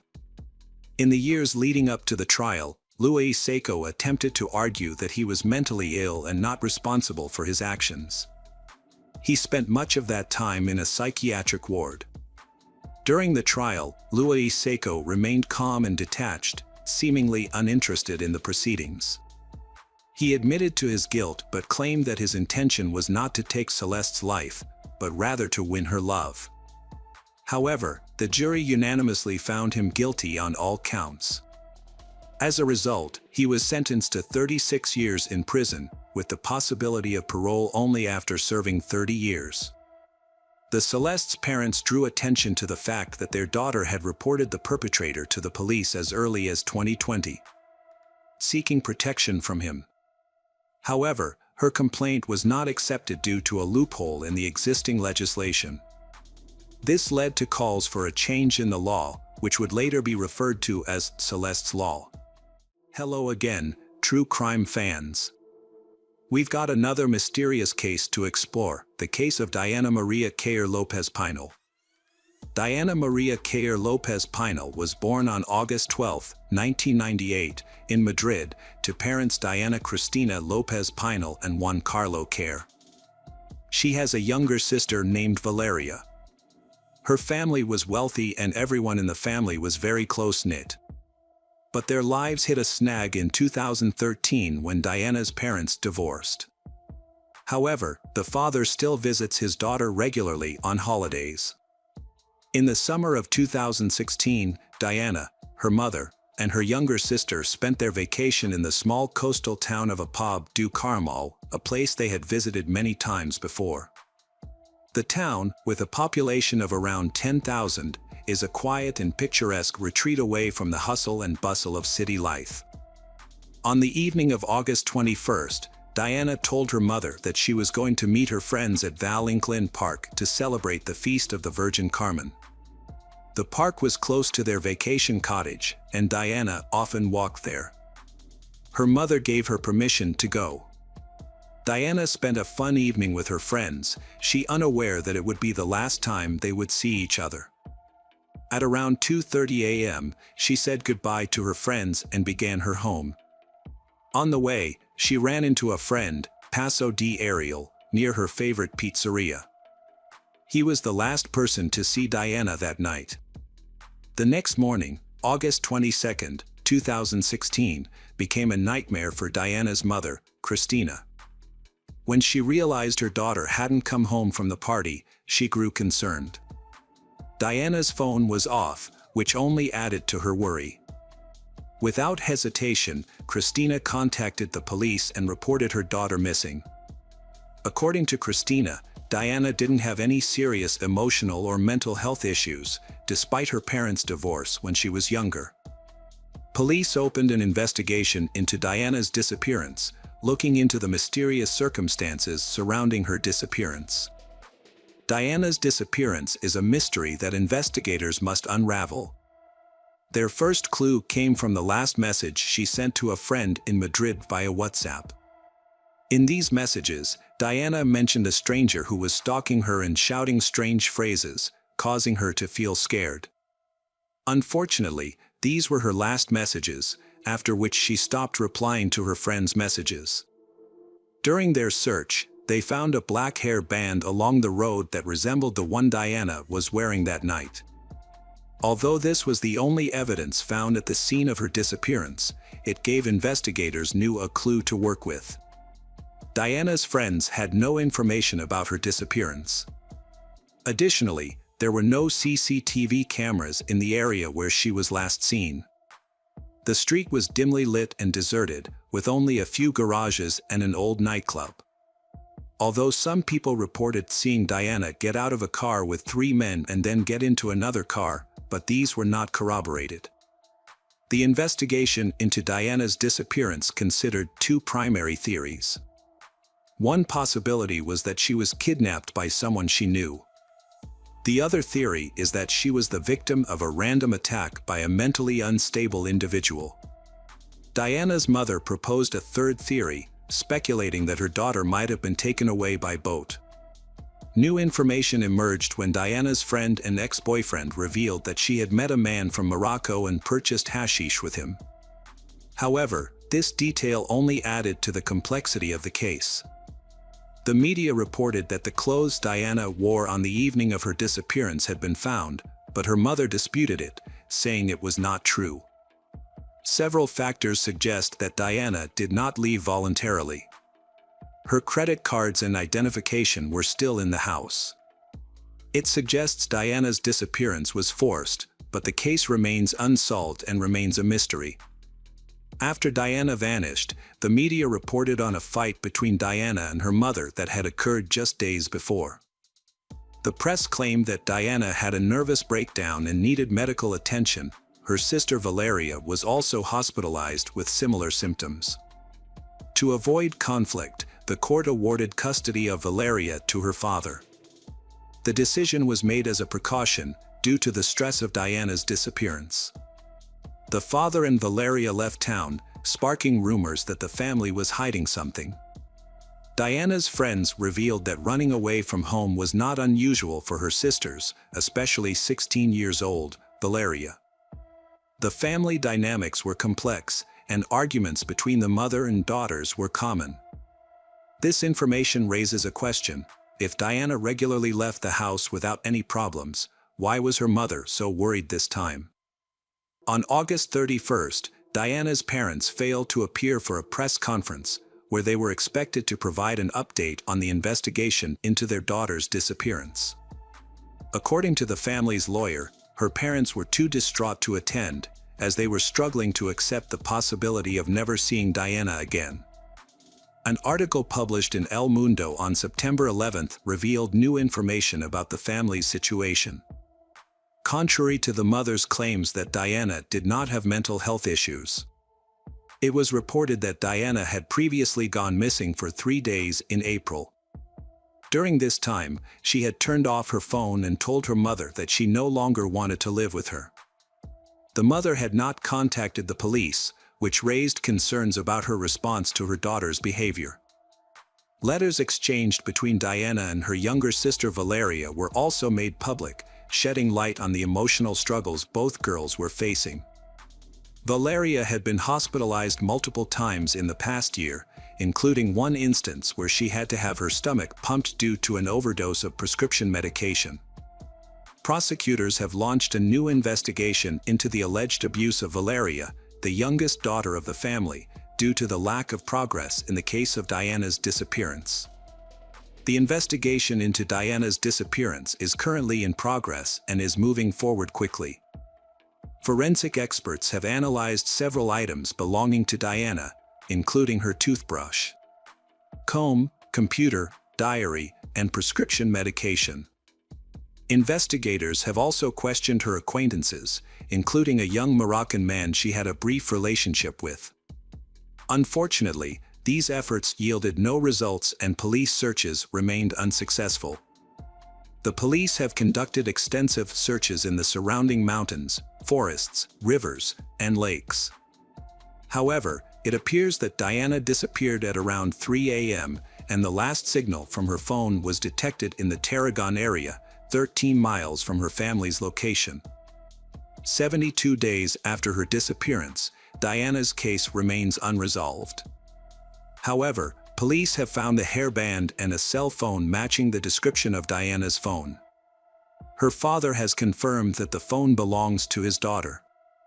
2 months after Diana went missing, her Facebook profile suddenly became active again. Her friends and family quickly informed the police and provided screenshots. It appeared that the "Remind Password" feature had been used, allowing someone to access her account without knowing her login details. This led to two possible explanations: either Diana had forgotten her password and was trying to regain access, or someone else was attempting to break into her account. Diana's phone was a key element in the case, but it did not provide any useful information that could help explain her disappearance. The investigation finally made progress on November 10, 2006, when the driver of the car in which Diana was last seen was identified. The driver had a history of being involved in human trafficking, but this information was kept confidential to avoid jeopardizing the investigation. Initially, he had an alibi for the night of Diana's disappearance, as his wife claimed he was with her, which temporarily cleared him as a suspect. On December 25, 2017, a new piece of information came to light that greatly helped the investigation. A girl was attacked by a man who demanded her phone and threatened her with a weapon. She screamed, and a passing couple intervened, saving her from the assailant who attempted to drag her into his car. The traumatized girl quickly contacted the police, providing a description of the attacker and his vehicle's license plate number. The next day, the police arrested 41-year-old Jose Enrique Abuengay, who had a previous criminal record. Significantly, Jose Enrique was the same individual who had been detained in 2016 on suspicion of kidnapping Diana but was released due to an alibi provided by his wife. Police re-questioned Jose Enrique and his wife. Following the interrogation, the wife admitted that her initial alibi had been false, and in reality, Jose Enrique was away from their home on the night Diana disappeared and did not return until 4 a.m. Jose Enrique initially claimed that he had accidentally hit Diana with his car and, fearing discovery and imprisonment, he had dumped her body. However, he later changed his story, confessing to kidnapping and murdering her. According to Jose Enrique's new testimony, he went to the beach to look for gasoline from abandoned cars, and that's where he met Diana. The confession of Jose Enrique reveals shocking and disturbing information. He kidnapped Diana, attempted to force her into a sexual act, and ultimately strangled her. This shocking confession sheds light on the case, confirming that Diana's disappearance was a heinous crime. The disappearance of Diana Maria Cayer Lopez Pinal has been a traumatic and lengthy case for her family and those following her case. The investigation lasted 494 days, and was heavily covered by the media, with many unfounded and damaging rumors about her parents, causing them great distress and making the investigation more difficult. Despite these challenges, investigators persisted and eventually gathered enough evidence to identify the perpetrator. Diana's loved ones remember her as a beautiful, energetic young woman whose short life was unfortunately ended after an encounter with a violent man. Although Jose Enrique initially withheld information about Diana's whereabouts, he eventually revealed the location of her body, allowing her family and friends to hold a proper burial in January 2018. Her body was discovered in the well of an abandoned warehouse. The perpetrator, Jose Enrique, was sentenced to life in prison with the possibility of parole after serving 35 years. Welcome back, detectives. Let's dive into another horrible case. The case of Kelly Cochran. Christopher Reagan was born and raised in Detroit, Michigan, where he spent his early years. At the age of 20, he decided to serve his country and joined the military. Christopher committed himself to protecting the peace and safety of his fellow citizens. Christopher was stationed at a military base near Marquette, where he met Terry O'Donnell, a young teacher from Iron River. They lived in the same area and would often see each other around town as they spent more time together. They remained close friends for many years, but Christopher eventually decided to leave the military and move to Traverse City. Despite the distance between them, they continued to communicate regularly, and in December 2012, Christopher asked Terry to take their relationship to the next level. Terry and Christopher have known each other for many years. They find they have a lot in common. They decide to live together. Terry and Christopher choose Iron River as the perfect place for them to settle down. Christopher finds a job at a factory that makes parts for military ships, where he becomes a supervisor. However, after 2 years of living together, problems began to arise in their relationship. Unfortunately, they didn't make an effort to work through their issues, and it became clear that their relationship was coming to an end. Eventually, they made the difficult decision to go their separate ways. Despite the breakup, they were able to part on good terms and remain friends. After breaking up with Terry, Christopher realized that he couldn't live in her house anymore, so he decided to rent his own house. He felt that the town he lived in was too small, and he wanted a more dynamic city. Christopher began applying for jobs in various locations, sending out his resume in search of a new job. In October 2014, Christopher found a job in Asheville, North Carolina. As Christopher settled into his new life in Asheville, he contacted Terry on October 14th, telling her that he would be taking the day off tomorrow and looking forward to meeting Terry for a walk. However, on October 15th, Christopher did not contact Terry as planned. Terry became worried and tried calling him for several days, but he did not answer. She even contacted their mutual friends. 10 days after Christopher went missing, Terry filed a police report. The police accepted the report and told Terry that Christopher had probably moved to a new job in North Carolina and that he had started a new life and wanted to contact old friends. To avoid speculation, investigators conducted a thorough investigation. They identified Christopher's new workplace and contacted an employee to gather information. However, surprisingly, they found out that Christopher had not shown up to work in 10 days. The police then suspected that he might have been involved in an accident, given his frequent solo outdoor trips. The search for Christopher led investigators to the local woods, where he was known to frequent. Trained search dogs were brought in to aid in the effort. But no signs of Christopher were found. Terry, concerned that Christopher may have been injured or in an accident, suggested searching his former apartment. The investigators agreed and visited the apartment, where they were met with a scene of disarray. Clothes and belongings were scattered across the floor, and closets were left open. Initially, they thought that Christopher might have simply been messy, but Terry disputed this, stating that Christopher was typically neat and organized. The detectives started to suspect a connection between the recent events and the crime. After investigating Christopher's home, they decided to expand their search. A thorough search of the neighborhood led them to find Christopher's car 8 miles outside Iron River, near the city limits. The police found it unusual that the car was left there, suggesting it might have been abandoned unintentionally. After forcing open a door, they searched the interior and found nothing suspicious, only ordinary clothing. However, one of the officers noticed a small yellow piece of paper on the front passenger seat with a detailed route written on it. They decided to follow the route to see where it led. Although the paper did not specify an exact address, the directions were clear. According to Terry, Christopher, although familiar with the city of Iron River, did not know the local street names, so he wrote down the directions using landmarks such as bus stops and gas stations. Terry deduced from the detailed notes that this was Christopher's first time visiting the location.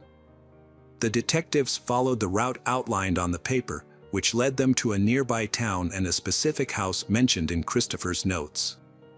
When they arrived, they knocked on the door to gather information in Christopher's connection to the location. A man named Jason Cochran answered the door, and his wife Kelly was there. The police explained that they were investigating Christopher's disappearance and had found a lead pointing to this address. Terry, who worked with Christopher at the same factory, revealed that they were co-workers. She had tried to contact Christopher via text message in mid-October but had not received a response. Investigators found a note in Christopher's car that showed the route to Jason's house. Although confused, Jason and Kelly agreed to cooperate with the investigation. After a short interrogation without any further clues, the detectives left Jason Cochran's house. Detectives then interviewed Christopher's co-workers at the factory.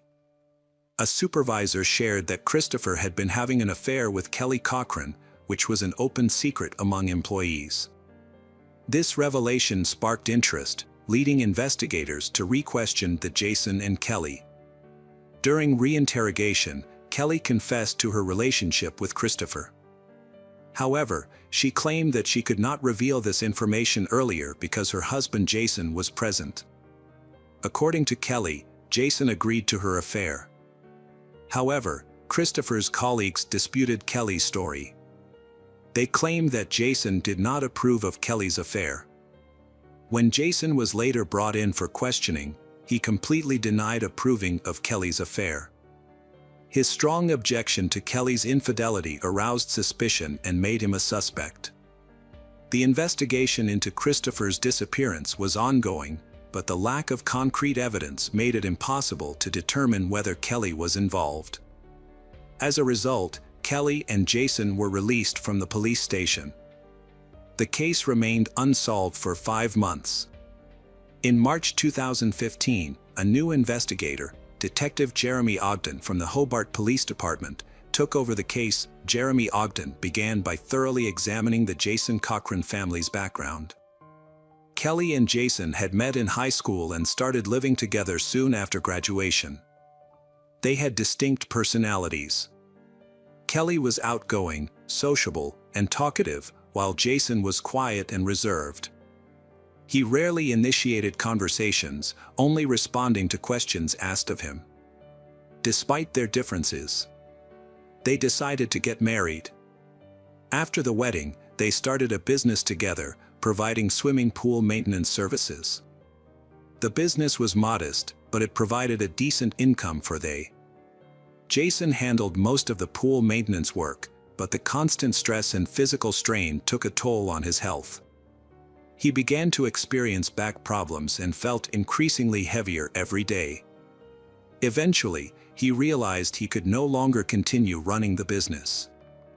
Kelly then took over the responsibilities of running the business, hoping that Jason would soon recover and return to his duties. However, his condition continued to worsen, and medical treatments were not providing the desired relief. Kelly searched for alternative ways to help her husband recover. During her search, Kelly discovered a plant that offered hope for Jason's recovery. However, the plant was banned in their home state, making it inaccessible to them. To access the treatment, Kelly and Jason decided to relocate to Michigan, specifically Iron River Township, in 2014. Jason consulted his doctor and received a prescription for pain medication. Around the same time, in early 2014, Jason's wife, Kelly Cochran, started working at a factory that manufactured parts for U.S. warships. Kelly and Jason moved to the area. Kelly and Jason worked at the same factory where Christopher Reagan worked. Christopher and Kelly found common topics of conversation and over time became close friends. This friendship was especially important to Christopher. After gathering evidence, prosecutors presented their case to a Michigan judge to obtain a search warrant for Kelly and Jason's home. The judge granted the warrant, and on March 6, a team of investigators searched Kelly and Jason's home, carefully searching for any evidence related to Christopher's disappearance. The only significant discovery was a book written by Jason. He used a pseudonym in the world of video games. The title of the work was ordinary, but its content was horrifying. In this dark and violent book, Jason described the murder of the person who had harmed him. After reading the book, the detectives noticed a character who bore an uncanny resemblance to Christopher. This raised suspicions about Jason, leading them to wonder if he had been inspired by the real-life crimes he had committed. 3 weeks later, a second search of Jason's home was conducted. The police hoped to find crucial evidence that had been missed in the first search. However, when they arrived at the Jason's home, they found it empty, with no cars in sight. Repeated attempts to knock on the door went unanswered. It was later discovered that Kelly and Jason had fled the state shortly after the initial search, moving to Indiana. Their sudden departure left investigators concerned. Michigan police, needing a DNA sample, asked Indiana police for help. Indiana police went to Jason's new home, where they had just moved. The investigation into Christopher Reagan's disappearance ran out of clues. Time passed, and on February 22, 2016, Hobart, Indiana, police received a frantic call from Kelly Cochran, who tried to explain that her husband, Jason, was not breathing. When paramedics arrived, Kelly was in a panic. It was clear that Jason was beyond saving. He was sitting in a chair, his face burning like fire, as if he had overheated. The doctors officially confirmed Jason's death. His body was then sent for a thorough forensic examination. Meanwhile, Kelly was handed over to a police patrol and taken to relatives who lived nearby. To piece together what happened, investigators thoroughly searched Jason's new home. During the search, a police officer found a syringe at the foot of Jason in his wife's bed. Initially, investigators believed Jason's death was due to substance abuse. The medical examiner's report showed that Jason had multiple drugs in his system, but Jason's death was due to strangulation, confirmed by bruises on his neck and face. The focus of the investigation then shifted to Kelly Cochran, who appeared to be connected to both crimes. She was now considered the prime suspect in not only Christopher's disappearance but also her husband's murder.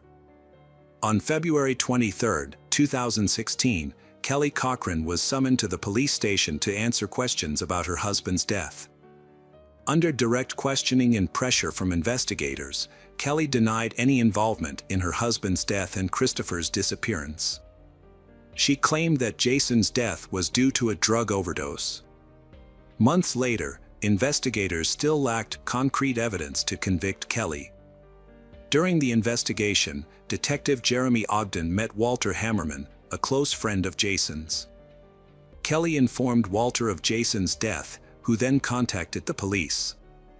Walter shared his insights with investigators, saying he did not believe Jason's death was caused by drugs. He claimed that Jason had used herbs to relieve his chronic back pain. In March of the previous year, Jason confided in Walter about his concerns. Jason and Kelly were asked to go to Indiana because the Iron River police suspected them of being involved in Christopher's disappearance. This had a significant impact on Jason, leading to depression. Walter observed the notable change in Jason's behavior, with Kelly increasingly taking control over his life. Jason appeared to be constantly anxious, and he began to avoid social gatherings as soon as Kelly returned from work. As the investigation progressed, this information became a vital link. After the medical examiner determined that Jason had died from strangulation, Detective Ogden devised a plan to pressure Kelly into revealing the truth about Jason's death. Walter, Jason's friend, was used as bait to lure Kelly into a trap. On March 12, 2016, Walter, under police surveillance and equipped with a listening device, called Kelly.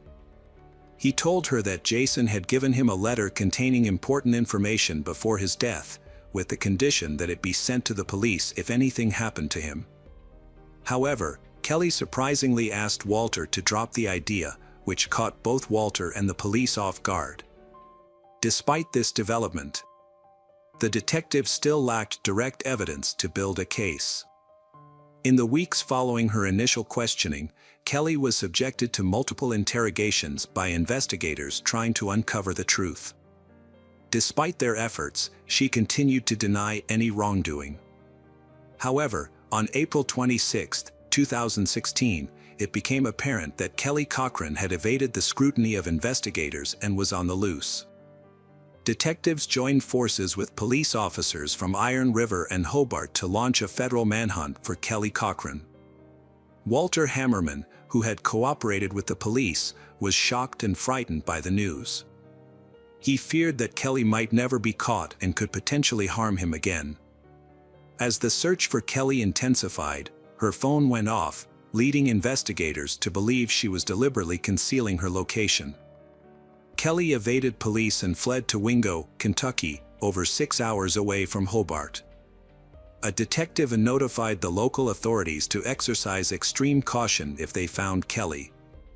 Police in Wingo identified Kelly at her cousin's house on April 28.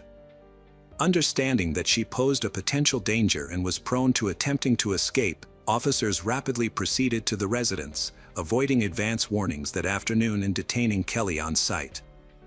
During the interview, Kelly revealed new details. That Kelly was deeply in love with Jason and wanted to leave the city life behind to start over with him. On October 13, 2015, Jason discovered Kelly's infidelity. Jason made a dark pact. The adulterer was obliged to kill his lover if the affair was exposed. Kelly claimed she had never taken this pact seriously, thinking it was just a joke. However, Jason was resolute and warned Kelly that if she didn't fulfill her end of the bargain, he would take matters into his own hands. Despite her reservations, Kelly reluctantly helped Jason commit a heinous crime. The next evening, October 14, 2015, Christopher arrived at Kelly's house, eager to spend a romantic evening with Christopher while her husband was away.